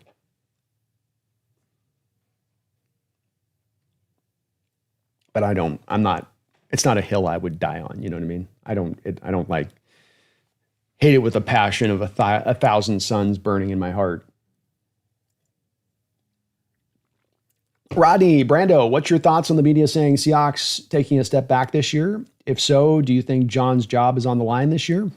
I don't think John's job's on the line this year. No, I've gotten no indication from anything that we've heard in the background, nor have we gotten any indication by the way that John's spoken about the situation, nor have we gotten any indication by a sense of urgency within the organization that this year has to be a year where they got to click it in or John's going to be on the hot seat. If anything, they've shown you that they're taking a patient approach to this, which would seem to indicate that John is well aligned in his job from Jody's perspective and that she's not looking to make any kind of changes anytime soon there. That would be my guess on it.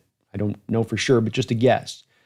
I've been right along point with the media on this, Rodney, in a lot of ways. I advocated at the start of the offseason and said, you guys can go listen to me on the record at the very end of the offseason, start of the season, end of the season, and start of the offseason, where I said, look, I think that the team needs to take a step back. Something is not quite right. Something needs to be kind of like fixed in more of a way of you just putting a Band-Aid on it. You've got to really fully try to work to get this thing fixed. And that means that we're going to have to make some hard decisions. When you got to fix stuff, it doesn't mean that everything's straightforward and easy. It means that you got some white knuckle, tough choices that you got to make. And the two specific ones that I said in the offseason that need to be made was that you don't sign Geno Smith to this monster contract extension and you don't sign DK Metcalf to that monster contract extension. You don't essentially add the two biggest contracts on your book for a team that's still going through the process of it. If your team was ready to go, if you had just gotten to the playoffs, if everything was just locked in and you're just this far away, well, maybe you feel a little bit differently about it. But it did feel like something needed to be dislodged almost a little bit in taking a bit of that step back. I think that the way that the media talks about this, though, and where they get it wrong on the step back approach, Rodney, is the thinking that in the taking the step back, that means that you can't win this upcoming season, that you can't contend this upcoming season. You absolutely can. It means that you've embraced the process of it maybe taking beyond this year to do it right, to do it correct, to build it a little bit more slower than trying to build it really fast. So you build it right and correct and true. But it also doesn't necessarily disabuse you from going out there this year and putting that team together and catching lightning in a bottle, and Sam able to replicate a little bit of what he did last year and getting it to go. But it was a little bit of a step back in your approach. It was a little bit of a change in your ways from where you had been prior, and just sort of like, go at it again this year, push it all again this year. Let's rob some more from tomorrow to make today happen again this year. Let's figure out a way. This will be the year we go. You didn't do as much of that. It was a little bit more to me of a, let's take the step back. Let's really analyze this thing. Let's do it right. And let's not add these kind of contracts on the books. It was beyond who they were, the players, and how good they were as players. It was about where your team was at and whether the timing was right for those players at where they were at the age of their career. And so the team did do the step back. But where I do say that the media got it wrong here is they think the step back means that this year has to be bad, that the team can't be good. There's no chances for them at that point. I don't believe that. I think you certainly do have still all that potentiality in the world for this upcoming season. But I do think that they did kind of take the step back too. Seth says, I agree, not entertaining. I say let them line up and just not push the runner from the back. I'd be okay with that too. I'd be good with that. And there's a good compromise spot. They can still keep the play, but we don't have to have it be drawn at the rate that it's kind of drawn. Stoney says, at the risk of sacrificing my manliness, I'm going to bake some cookies. Be right back. That's good, man. Brian says, Jody has to know it makes no sense to let John Snyder go if a sale is even remotely on the horizon. Agreed. And that's going to be the first question any general manager you bring in is going to want to know that you're going to try to hire is how soon is the sale going to come down? Within the next 3 years. I'm good. I'm going to stay at my job. That's how that goes. And so what ends up happening if you let John go at this point with potentially a sale somewhat pending, you're going to end up in a position of maybe not being able to get the brightest and best candidates because they know the sale is coming, and they know if a sale to a new owner means that their job very likely potentially could be in jeopardy if they don't have the team out there kicking ass and taking names. And so that makes it a little bit tough on that, Brian. Great point. LeBon, are there any Pro Bowl nose tackles on cut casualty radar? I've looked pretty deeply through the teams and nose tackle positions right now and where everything stands on this, LeBon, and unfortunately the answer on that is no. Nose tackle is a very, very valued position right now in the sport, and those that have good ones are holding on to them. And a lot of teams are in pretty good cap situations when you look at it. I think in the past, years ago, you could kind of look at cap situations and you could say, let's go find that team that's in the bad cap situation and go take advantage of them because they've just managed their stuff badly. And I think teams have some of it is the cap just constantly going up, but some of it is just also teams being better about what they're doing, bearing the void years, these kind of things. So when you look at right now the cap space here that's remaining here for 2026, I mean, you have the Patriots with $67 million. You have the Niners with $53 million. The Lions with $40 million. The Jets with $36 million. The Raiders with $36 million. The Cardinals with $32 million. The Cowboys with $32 million. The Steelers with $31 million. The Seahawks with $31 million. The Titans with $30 million. And if you can look down, we've got nobody that's over the cap, of course, but we also don't have a lot of teams that are really, really pressed tightly to the cap. You got the Chiefs, the Falcons, and the Giants and the Bills are pretty much your only teams there at the bottom there that are kind of up against it a little bit. So nobody's really in a position at this point of needing to really cut anybody for cap casualty purposes, really. And that's just kind of the nature of where the sport's at as far as the management of the cap. Really, most of it's probably just the cap going up so much. It's allowed people to keep themselves underneath there, LeBon. But that was the hard part for me looking at these teams. There's so many teams that so much cap space. Nobody's got to do any cutting. There's nobody that's pressed to have to go do that move. Not to mention, there's just not a lot of real great nose tackles out there that stand out there like, let's get this guy. Oh, well, let's go get that guy. Quinn, is any legitimately good nose tackle is never going to see free agency. Very true, Quinn. It's a low-key, high-valued position in the sport. The good ones. We don't hear it talked a lot about, but it really is. Flag says, I'd be down to watch Stoy make some cookies. Be Calm, see clearly. Thank you for the $5 donation. Be Calm and all of your support today, man. I really, really appreciate you. I see you got a couple donations there. I missed your other one too, man. Let me get you on that one. Speaking of things that rub me the wrong way, our team doesn't acknowledge Pride Month, but Jody was rubbed the wrong way by I'm gay, by the way. Fix the Jody. Well, I think that technically, I think she was rubbed the wrong way by it was more of it wasn't anything referencing to the Pride. I think it was Howie Roseman talking about something about teams' wet dreams to have a play like I forget what his quote exactly was. Well, let me read it. Be calm.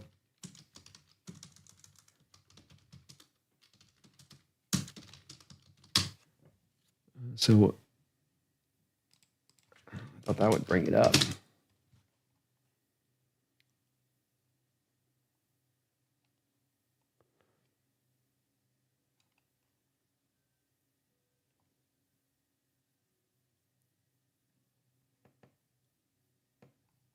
I can't find the code now. It was out everywhere when I was initially on there.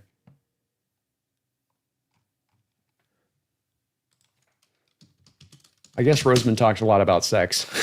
He has a lot of comments coming out about. I forget. And again, we didn't hear anything be calm for sure that was why Jody, flipped it up on that side of it. But I don't know. I think the team's done something in the past with the Pride stuff, if I'm not mistaken. But I don't know for sure on that.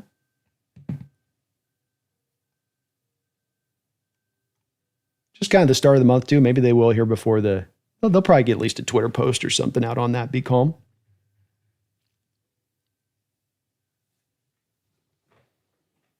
Also, you got another $5 dono. Sorry, I missed that other one too, brother.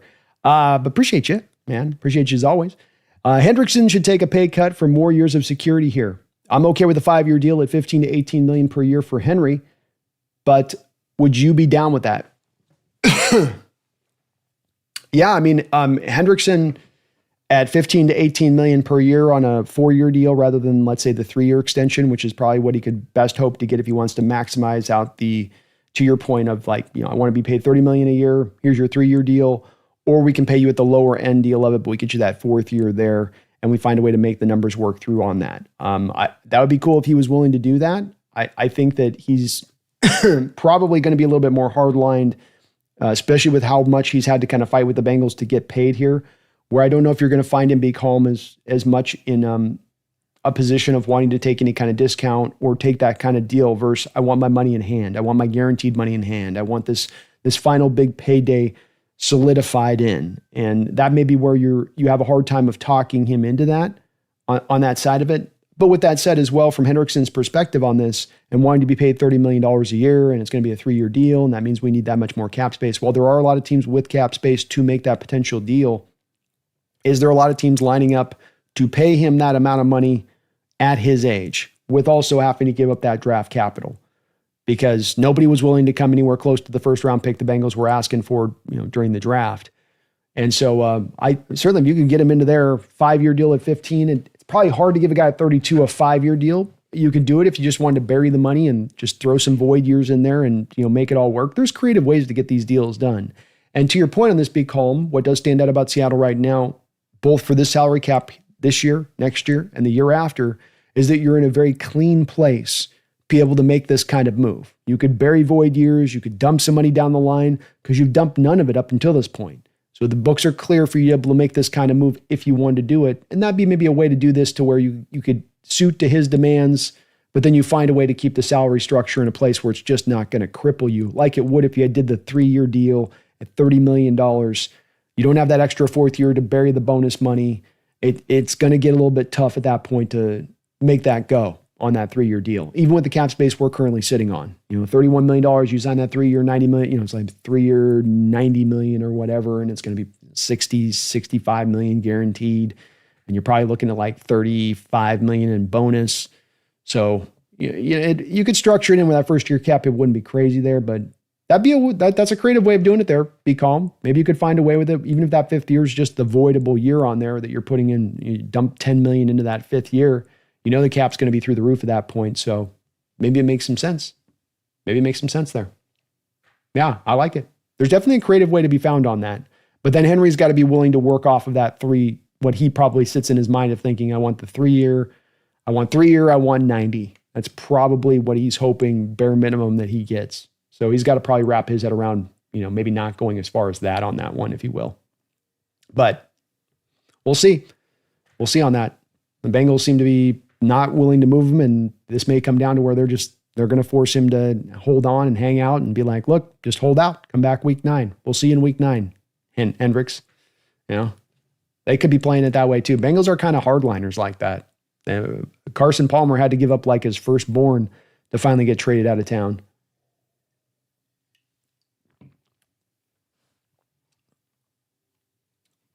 Quinn, their schedulist issue paper of the night. Brian, spot on B? Exactly. Thank you, Brian.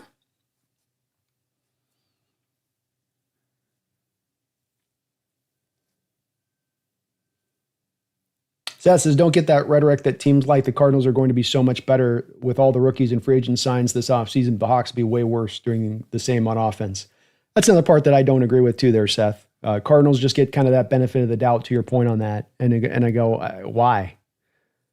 Well, why? And they had improvement last year and they played strong last year and they had a tough schedule last year. So there's some things that you got to take into account with them a little bit. But yeah, teams seem to be just putting us in the last fight. I wouldn't go that far. That's where it gets overstated. Savin Cent Studio, it's good to see you, man. Hope you're doing well. Go Hawks, bro. LeBon, thanks for the detailed response, B. Anytime, bro. Anytime. Sean says, with all due respect, I wish they would just keep all the political and pride stuff out of sports, period. I'm more in that alignment as well, where I tend to like politics kept out of sports. We get inundated at every turn in real life. And it is nice to have that as a little bit of a break with sports, and that you can kind of have a place that we don't have to be inundated by that, stuff. Metal, is it me, or does it feel like ownership doesn't want to give out big contracts right now?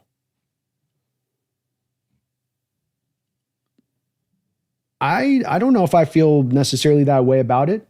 You gave Leonard Williams last year, made him one of the few $20 million a year defensive tackles in the sport. You handed Sam Darnold a really healthy contract.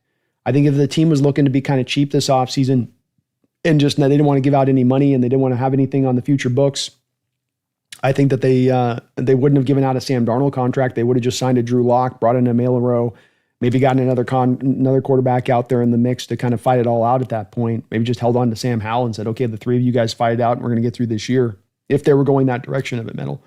But you did give out those deals. You gave the Marcus Lawrence contract. You handed out the Cooper Kupp contract. Jody Allen has, historically speaking, since she's taken over in ownership-wise, not been hesitant in spending money. Over the last 3 years, you're top 10 in actual dollar bills spent in the NFL, not what your cap says you're going to spend, but what you actually end up spending. The Seattle Seahawks are top 10 in money spent over the past 3 years. So there's really not been that hesitancy there. I think it was more of, really it was specific to Geno Smith and DK Metcalf. With Geno Smith, age, cost, a little bit too much. A little bit too much.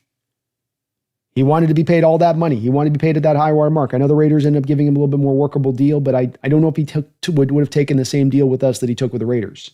I think that he felt like we should have been giving him more for what he had put in here. And with DK, we know from John Schneider's talk with him that he was wanting to be paid on a certain timeline, and he wanted to be paid at a certain spot, and he wanted to get in that now, and he wanted to be paid up this much. And I don't think the team was really on board with doing that at that time. Say nothing of wanting to pay him at that mark. But I think that those were just those two players specific.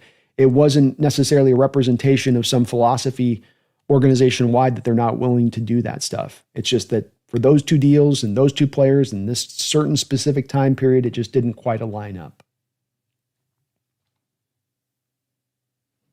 Gwen, they're probably going to just want room to sign a lot of our successful in-house players. We're going to have big price tags. Very true.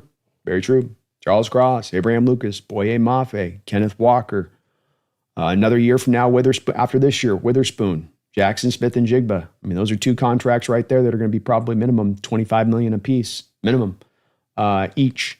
So yeah, you got to have some of the space ready to take care of those guys, Quinn. Great point.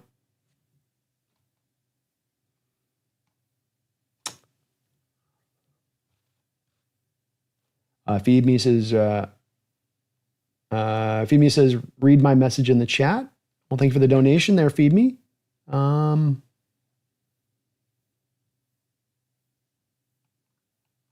mean above or below?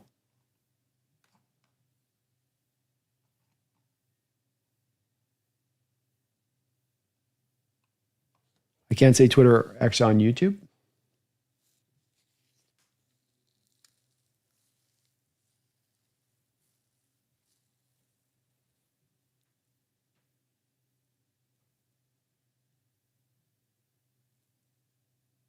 I'm not sure what you mean there, Feed Me. I'm sorry, I'm confused, buddy. Just, you got me, I'm trying to look through your chat here. I don't know. Just retype in what you want me to deal. I'm seeing all your messages about above. Look to this message, go to this, but I'm not seeing what message that you're wanting me to read on. Can you just type it into the chat? Just type in the chat what you want me on the bottom. I'm to the bottom of the chat, so I'll read whatever you want me to say on that, but I'm not sure. Sorry, I'm not sure what you mean on. It says B, and then the next is your donation says read my message in chat. And your next message in the chat says I can't say Twitter or X on YouTube.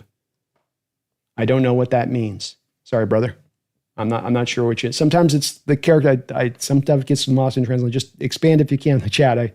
I can't sometimes understand that stuff. Be calm, see clearly. Thank you for the $2 donation. Hendrickson at 4-year, $80 million. Nice signing bonus. Winning situation. There was where maybe you could find that compromise on it, man. where that's got him now down to the 20, but he gets the extra fourth year. So, okay, you're not at 3 years, 90, you're at 4 years, 80. You get him the guarantees in the deal, be calm. So you go, okay, well, look, yeah, you're not getting the 390, but most of this deal will be guaranteed to you. So, you're really not losing out on all that much at the end of the day when it comes down to it, and you're getting the contract done, and you're not having to hold out with Cincinnati and wait through the 9 games of the season before you get out there onto the active roster. So I like it, man. Maybe you have a creative way to get this done. Let's go. Let's go. I like it, man. Thank you again for all the donos on that side of it. Yeah, feed me. I'm not sure what you were saying on that, buddy. I was trying to look above and I didn't. I've got no message for you above that. I'm seeing that. I got the, is it weird we banned the tush push, but I responded to that one. So I'm not sure what you're, I'm not sure, bro.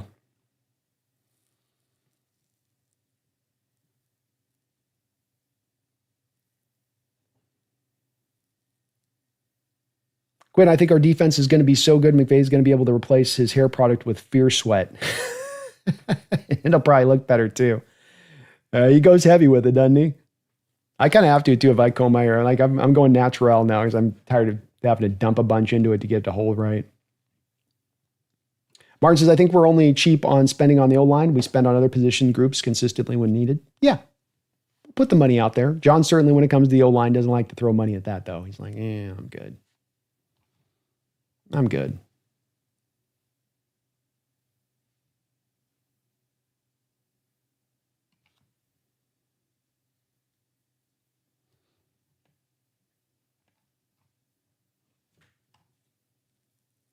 Brian B, do you have a training camp visit lined up yet? So the stupid Seahawks team, every time I go to look at it, they don't have the dates announced. So I don't understand why they're having to wait this long, but they don't have the dates announced yet. I'm sitting here waiting to get some tickets and get out to training camp. I'm trying to figure out when I'm going to go. And like the team, I guess, is going to wait like 10 days before the training camp to let us know the dates so that we can get tickets and set it up. I don't know what they have to wait on so much to kind of determine like what the dates are, but I go to Seahawks.com right now and it still says to be determined, which is weird and frustrating. But I'm going to try to, Brian. That's my hope, is to try to get up there. Shad says, B, what do you think of Byron Murphy being used a lot more at 3-tech and OTAs? Good sign, or reading into it too much? No, I think it's a great sign. And I think it makes a lot of sense, and that this is what you want to do with the guy. And that I know I've banged this drum, but I'm not bringing up anything with Murphy that's a really great insight with him to where like, ooh, you guys, I've noticed this really cool, intricate thing with him where he'd be best as a 3-tech. I think it's very easy and straightforward for this coaching staff to understand that this is what you need to be doing with this guy, and that they did what they did last year out of necessity, and that they don't want to have to be caught in that pickle again. And I think that him being 3-tech is an indicator of that. And I've wondered if maybe some of this is you finally working to just slide Jaron Reed into nose tackle with Hankins and call it a day, and let Jaron Reed do what he can do in there and get him back to doing the dirty work. So I hope it is going to be the case. I'd expect it to be the case, Seth, because it really does come down to sort of kind of user error, taking a guy like Byron Murphy and putting him at nose tackle. It's a bad mistake. I've mentioned that if you have 31 other NFL teams that draft Byron Murphy, nobody is playing him in his rookie year a predominant amount of time out of the nose tackle role. You might have some teams that are willing to use him at times out of the nose tackle role, but not like 80, 90% of his snaps out of the nose tackle role. We were the only team to do that. And I think we really did as much as anything, not because we're dumbasses, but because of the fact that you just needed it. You had nobody on the roster that was going to be functional in that spot, and he could be functional, and you didn't want to bump Leonard Williams in there. But hopefully this year they've got a different plan for it. Me in the house. What's up, man? Good to see you, me. I've seen the dates on the other channels. Okay, I got to go look it up then. Because every time I've Google searched it, I've not been getting anything. So I'll look it up after today, and then hopefully I can lock something in.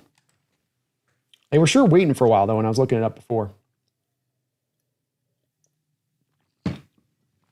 Be calm, see clearly, man. Thank you for all of your donos today. Another $5 drop for me. I appreciate you for that. He says, I feel like a fool. Nobody told me there was a Pride Seahawks gear. I love this team. I call Mike Holmgren. I call Mike Holmgren the Grinch. I swear I never seen him smile once. Mike was cut from that old school cloth, be calm, and that he was really a guy that was gonna, he would get on your ass. He was light guys up. He was going to be a little bit curmudgeon-y, or as you say, got a little bit of a Grinch in him. I mean, that absolutely was Holmgren. I think you've got to have a bit of that in you as a coach, and there are varying levels of it, and probably more than ever. Be calm. It's probably less. I think that these guys are more motivated than ever before to be on their P's and Q's and training and being on the details and not being as kind of needing to have your feet held to the fire. I think like some of the other prior generations with those coaches who could just be such, just butt kickers, and Belichick would be kind of cut from that mold, but he comes from Bill Parcells, who was actually cut from that mold, and Holmgren absolutely was in that way, and a variety of these guys. I think some of the more newer brand of coaches are a little more softer and nicer around it, but I like that kind of coach, that will, at times, he's going to light that team up and get their attention. You can't be at that note, just that one note, and screaming all the time because they'll start to tune you out. But if you just tactically insert it at the right point with some of that, here you go, it can be very effective with players. I think Mike McDonald's got some of that in him too. I think he absolutely does as well. Coming from the Harbaugh tree, because the Harbaughs do, they do. They'll get in it. They'll get into guys. And you got to do it as a coach. You'd like not to. It's the old story I go back to, be calm. And if Lombardi had to do this, every coach has had to do this. And Lombardi, at the end of his time there with Green Bay, that was winding down. And he one day voiced frustration about the fact that he had to just tear everybody's ass up every day in practice to get them on it. Even after all those years, even after all the success that they had sustained, they still had to have him getting into them to get them to do it the right way. And it frustrated the hell out of him, where it's like, by this point, shouldn't they have gotten it now? And I know you got to just kind of, sometimes you got to stay on these guys in that way. It sucks, but it's what's required. It's what's necessary to get the team at their best. Hope you're having a good day, me. It's great to see you in the house, bro. Vimy, thank you for the $2 donation. I sent you what the Eagles said on the app. Oh, okay. Take a look here.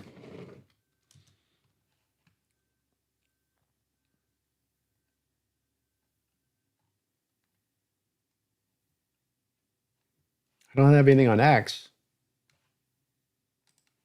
I sent it to you in the app. Which app? It doesn't have, I don't have anything on X from you right there. Oh, there we go. Got it there. Sorry, man. Now I see it. So per ESPN, at the end of his hour-long speech, Eagles owner Jeffrey Lurie told the room that the fact his team created a play that was so unstoppable the league had to try to ban it was like a wet dream for a teenage boy. And no matter what the result of the vote, his team were walking out winners with Super Bowl rings to show for it. NFL EVP Troy Vincent chastised him for it.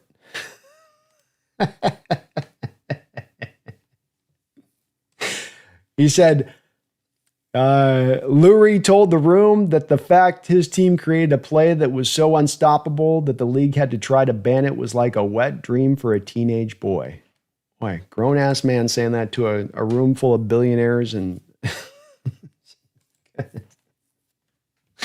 some of these owners, man. Some of these owners. Crazy town. Well, thank you for sending that to me, Feed Me, and that's very funny. That is very funny, man. Trying some reverse psychology, I guess, was Lurie there to try to get him to flip the votes. Might have caused the opposite to happen, with Vincent having to check him after that.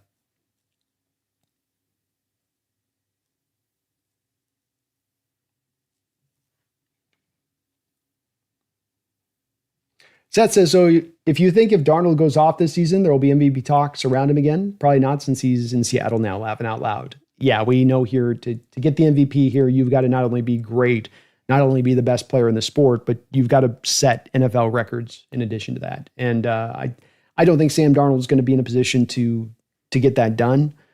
I think he's going to be very solid, but I don't think he's going to throw from a volume standpoint to be able to be in the MVP discussion. I think he's going to be running too much of a balanced offense to be able to pull that off. So even if he has an absolutely magnificent season, it won't be statistically hitting the marks of other players to be able to, I think, to draw that. But I think he can play really efficiently. And I think that you're a team that has built this to be more team-centric than it's been to be, hey, how's our superhero quarterback going to win us the game this week?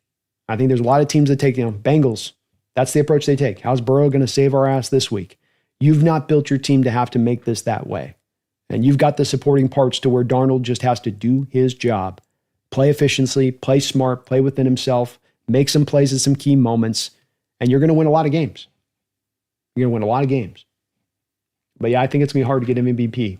And we know with Russell, even at the height of Russell's power, was when he was playing like a guy who should be getting MVP votes, who should be getting a collection of first place MVP votes at that time, didn't get one MVP vote during that time, during that really nice run he had in kind of the late teens.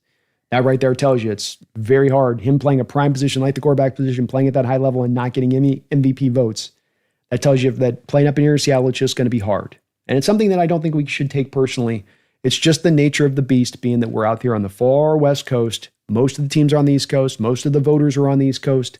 They're not going to watch all of our games. And that's just kind of the reality of it, and it sucks. It'd be cool if it was more of a level field with that, but it's also an individual award and this is a team sport. So when it comes down to it, from me, my perspective, I don't get as much caught up on the individual stuff because it is a team. It's about that, landing at the end of the day. Seth says, we really need Darnold to do one thing Geno couldn't, protect the ball, especially in crucial moments. 100%. And as Space says below you on that, to your point, Seth, no red zone picks. Both of those two factors within it. Protect the ball, but especially protect the ball down in the red zone. Make sure we're coming away with points, not that you're giving the ball back, or not that you're giving the ball back like we did the Rams and it's a pick six going back the other way. Got to come away with those points, and I think Sam will do that. I think he understands how to play under control within himself. As long as you're not getting him inundated with pressure, he's going to be able to play a really clean brand of football overall with that, even if he's got to deal with some occasional pressure.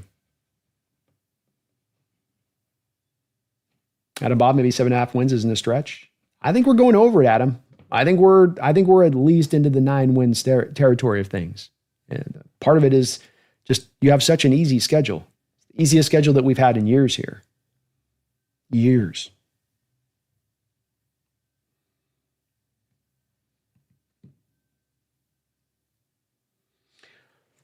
Okay.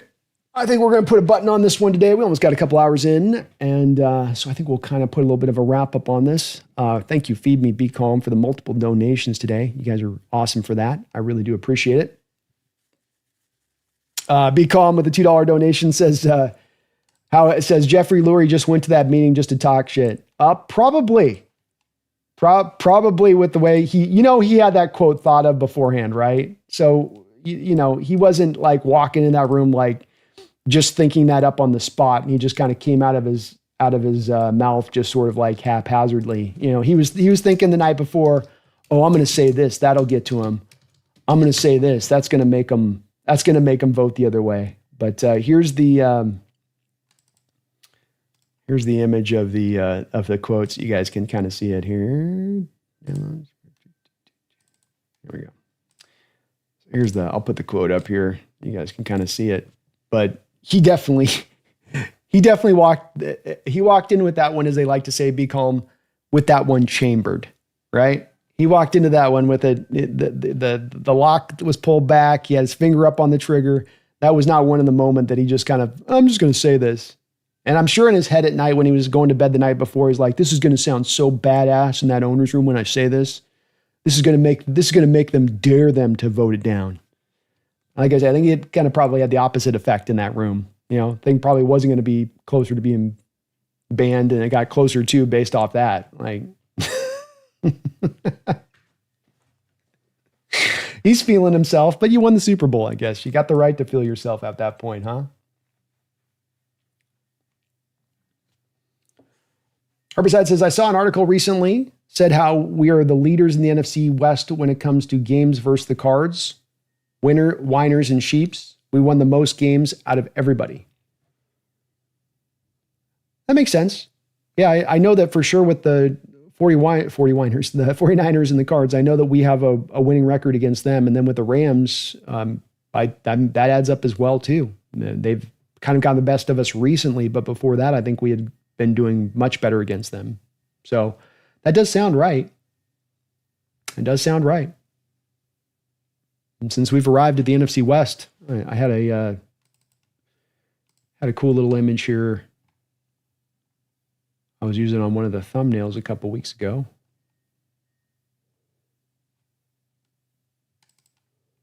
It's kind of a cool little graphic here. Shows you the last 20 NFC West champions.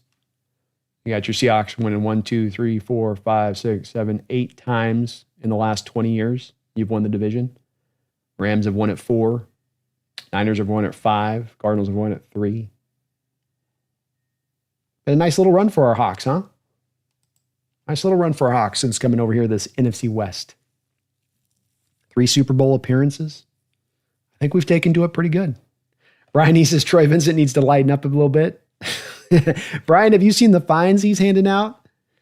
Freaking handed Charbonnet like $40,000 for a very innocuous hit on he was out there leading as a lead fullback on the play, and they charged him $40,000 for it. Troy don't play, man. He is buttoned up. Buttoned up. Herbicide, so we're 28-26 versus the Rams all time, 32-24 versus the Cardinals all time, dominating, 32-26 versus the Niners all time. Let's go. I got to bring that. I think I got the round table tonight. I got to bring that up on the round table, Herbicide. I got to rub those boys' noses in it. JL says he had one chamber before he went to bed, just like you get it. Martin, we're building our team for the defense to keep putting us in a position to win games and not regularly relying on something special from the offense to pull it out of the fire. Great point, Martin. And that's exactly where I'm thinking it is on this too. Teams build themselves conceptually in a variety of different ways. And though things have become a little bit carbon copied throughout this sport, team in and team out, and that you have things like the Shanahan system proliferating the league offensive wide, or Vic Fangio's cover 2 shell proliferating defenses league wide, there still is a lot of differentiation between team after team and how they build things up. And John Schneider, going back to the Legion of Boom days, is a guy that's a big believer in I want to bring and build a strong team rather than rely on the top end parts. I have really felt like the Rams and the Niners in particular over the last couple of years have leaned really heavily into the top of our roster, the stars of our roster will carry everything through in so many ways, rather than it being really the fullness of the team that guides you in that direction you need to go, especially Niners recently. So this is something that can work partly because you're doing it on purpose, not by accident. You're not landing into this where you'd hope for the quarterback to carry the day, and now you can fall back in on the team. You're hoping the team leads. You're hoping the defense can lead with this. We've got a special teams unit that should be solidly put together. You're putting as much money into your kicker and punter positions, for instance, as anybody in the NFL.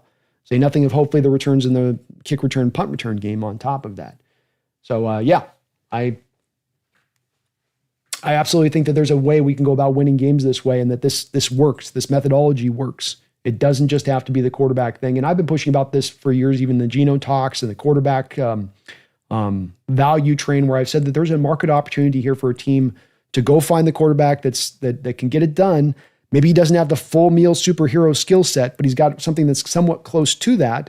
And then you save the money that you would have spent on that normally to the other players and really put that through the rest of your roster. Balance the rest of your roster out and how the money holds.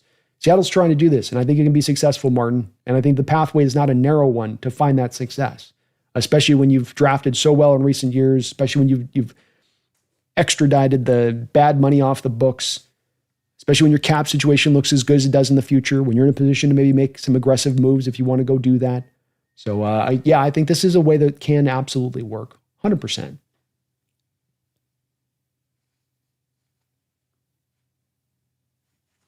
Phoebe says, and the tush push is not good because the old linemen go down when they do it, and it can cause more injury. It can. Listen to Lane Johnson talk about the tush push and how hard that can be on your head, getting your bell rung so many times doing that. And they did try to push that as one of the things to maybe ban it, was the injury thing. It didn't seem like it was getting very much traction on that when they were having the discussions with it, but that was something they were bringing up. Seth says, guys, we can show up and take over the roundtable chat for B. Let's do it. Let's get it tonight, guys. Let's get it. Herbicide DK is sitting out OTAs. Well, he doesn't have a quarterback to throw to him. What's he going to do? Spaces, do you think DK would want to build some chemistry with his new teammates? Yeah, you kind of would, especially you got paid, man. Show up to OTAs. It's usually what you want to, just to don't do anything, at least just show up as a goodwill gesture. You would think. Diva's going to diva.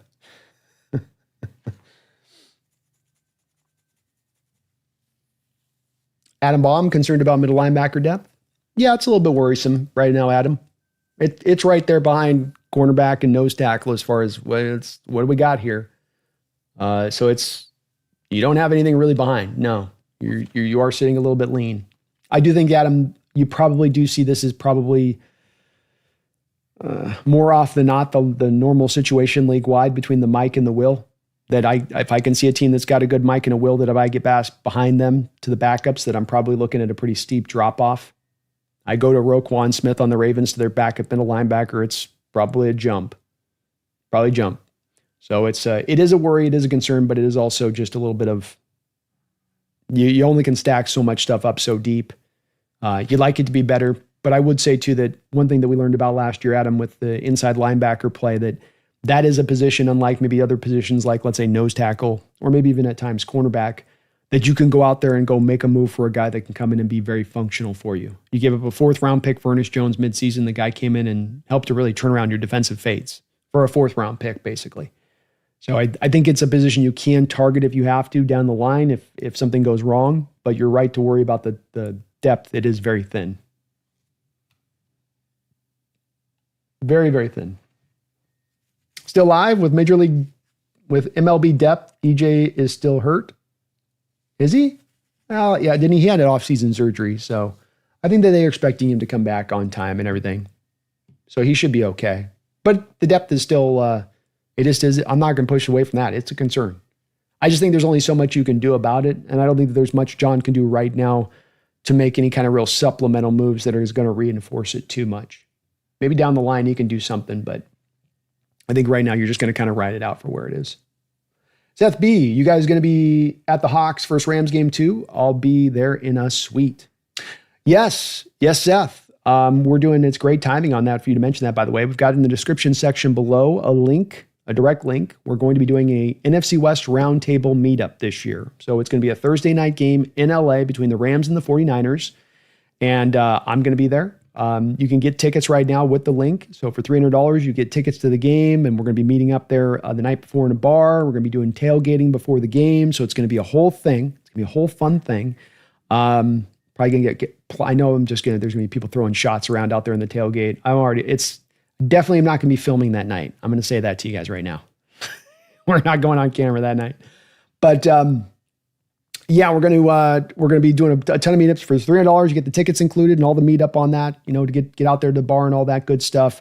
I know for Seattleites, it's hard to kind of get down there in that way, but if you're in LA, if you're in San Diego, or you're kind of close by, come join up. We've had a pretty good turnout. We've already got a good number of signups. We'd like to try to top it out if we could, but I'm really looking forward to it, man. And yeah, I'm going to be there. So make sure, Seth, you meet us out there at the very least. I know you sounds like you got separate tickets, but we got to have you meet us out there at the tailgate. So make sure you reach out to me by, Twitter, DM me on Twitter or whatnot. And we'll get that set up as we get closer to this point. Cause I'm going to need some of my Seahawks have my back in there. I'm going to be going in there and I'm going to have my Seattle swag on. I got Rams fans to the right of me, Niners fans to the left. Here I am stuck in the middle with no Hawk fans. I need some Hawk fans there, man. Or I might get shivved. You know what I mean? It's like prison, like walking through the yard. I'm going to need some people on my left and right to flank me because I might be in danger of getting shivved. I talked crap to 3 years ago. Yeah, EJ will be fine, Herbicide. He's going fine. That's a guy who doesn't need necessarily as much OTAs. He's a vet. He knows what he needs to do. He understands this defense. He'll be good to go. Seth says, what about the Hawk Ram fan in LA? I won't be there for that one. No, I'm not doing that one. I'll be live streaming the play-by-play on that one with it. those play-by-plays now more than ever. I've got to do. I don't think I'm going to be going to an in-Seahawks game anytime in the near future, just because of those days streaming are so important from a growth standpoint as much as anything else. I mean, those are the days that we grow more than any other time of year, and it's not a small degree. It's like major degree. So it's hard. I'd love to go see a games, but it's got to be kind of at the cost of losing out on usually a ton of growth on the day to do so, which is hard. It's a hard road to cross.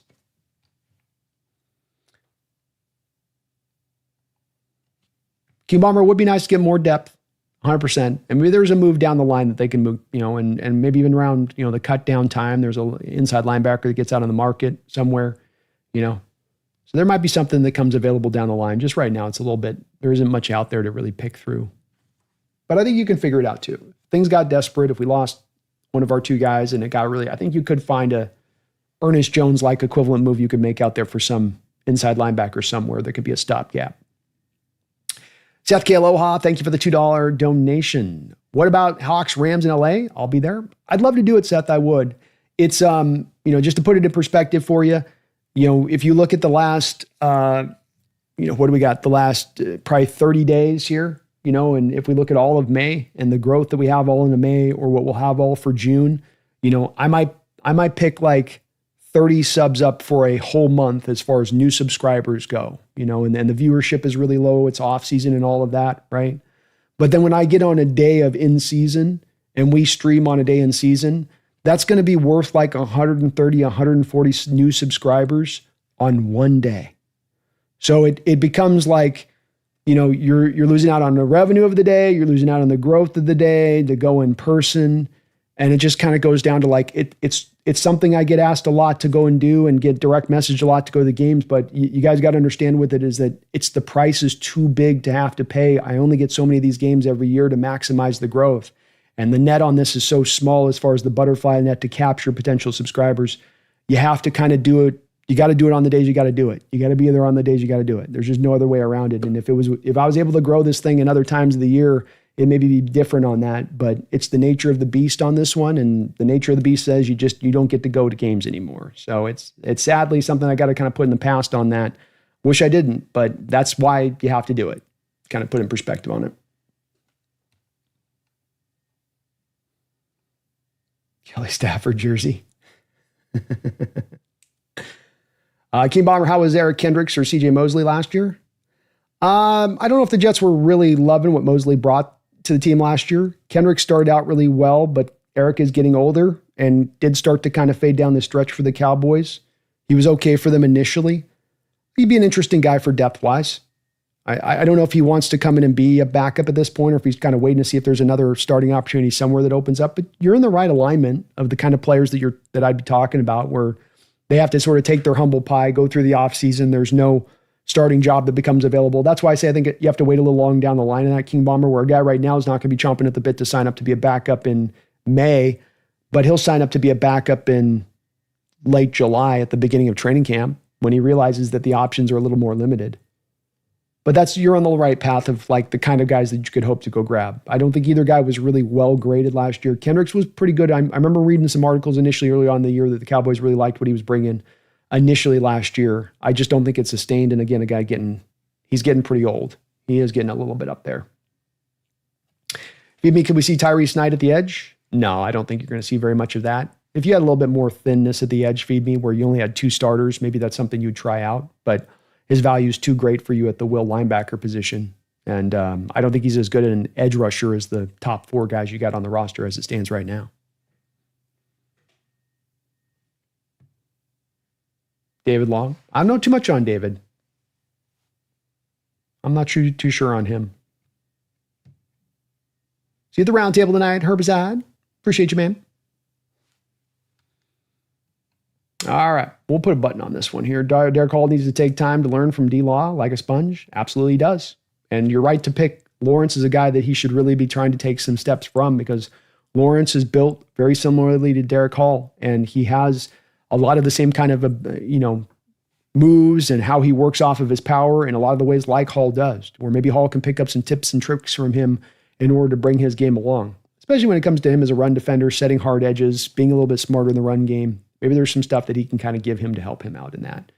That'd be cool to see, because the part of Laura Hall's game that's got to come forward is going to be run defense. And we're going to be doing eventually a show on Hall here this month, talking a little bit about him and what he's brought as a player and where he's at and kind of what needs to happen with it, Addicted says, Brandon, I'm planning some covert ops on the Seahawks rumor channels. You will have more subscribers in a year. I shouldn't tease, but I hate those rumor clickbait guys. Well, thank you for that, Addicted. And look, I'm happy with the growth. I totally am. And it is just a bit of the nature of the beast where it's not just me dealing with this. It's any hot content creator for the most part goes through their May, June, July period, and it's early July, and there's just not a lot there to be had.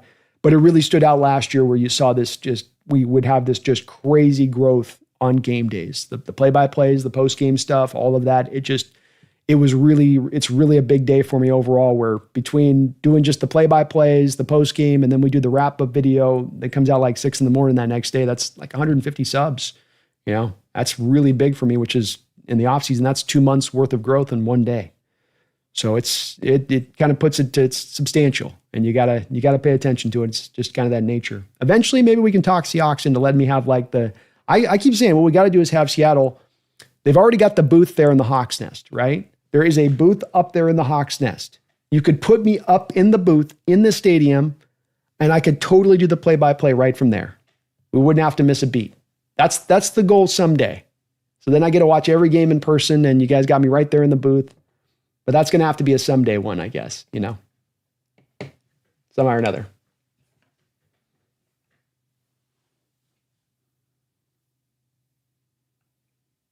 I don't know what the crowns mean. I have no idea what the crowns mean.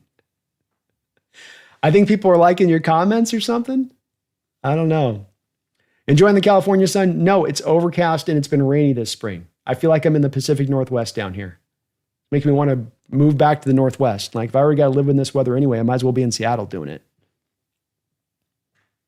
Seth says, I'll be honest, I was impressed with John Schneider's first full offseason and draft without Pete. Really liked our picks and moves we made. A lot of value.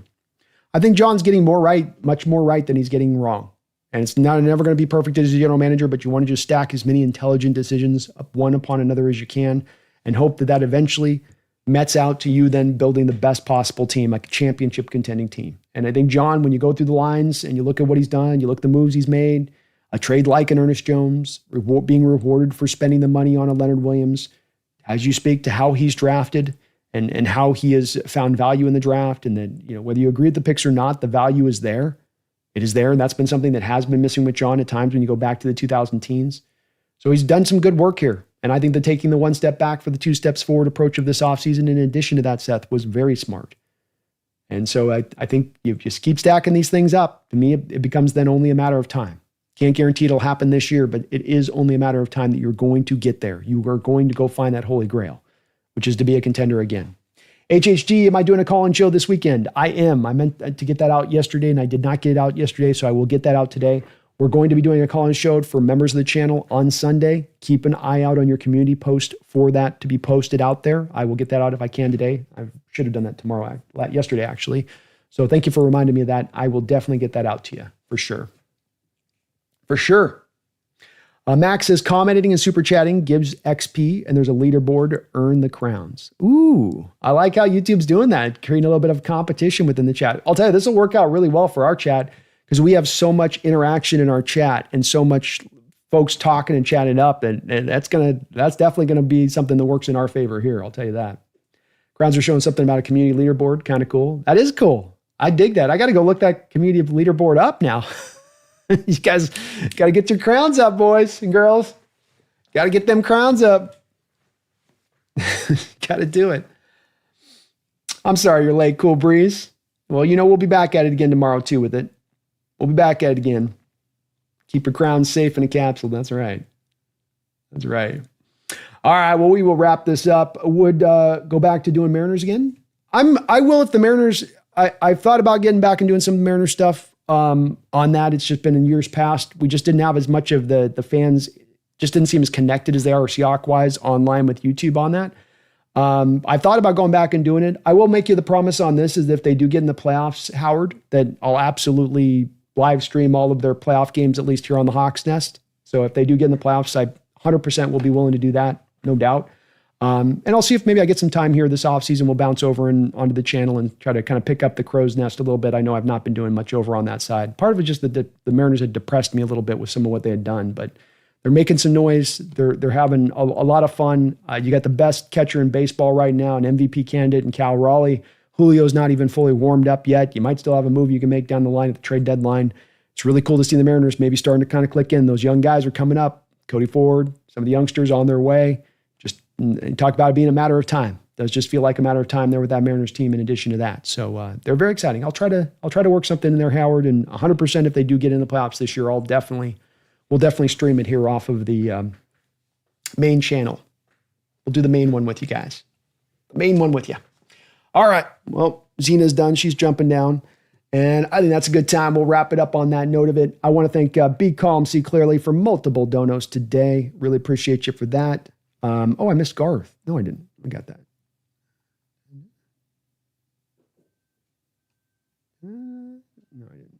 That was from yesterday. Okay. That was Be Calm, See Clearly. Thank you, man. Seth, K. Aloha, Feed Me More Seahawks. You guys are awesome, man, for all of your support here to the channel today. Again, if you guys cared for me, hit that like button on your way out the door. It does help the channel, helps me show, helps me pop up on the algorithm so people start to sub on up and do all that good stuff. We're going to be coming back tomorrow looking at a specific subject. And what I'm trying to do here with some of these shows and discussion on this, including today's show, is we're going to eventually be building the case. How did the Seattle Seahawks become a championship contender this year? How did they get to a place of reaching that spot? We've been here, we've been stuck here, we've kind of hit the ceiling, we can't crack through. How do we crack through it this year and break forward?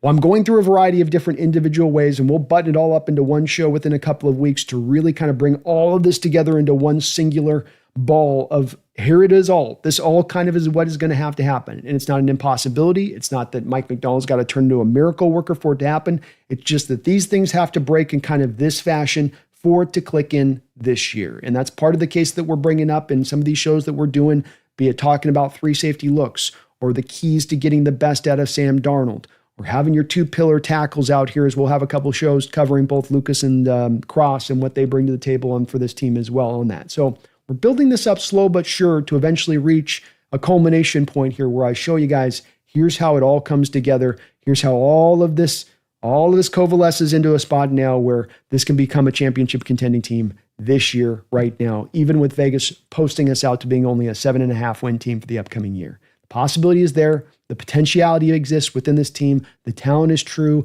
The powder is dry for John to go make some more other supplemental moves if he wants to go do it, if he determines this team is raring to go.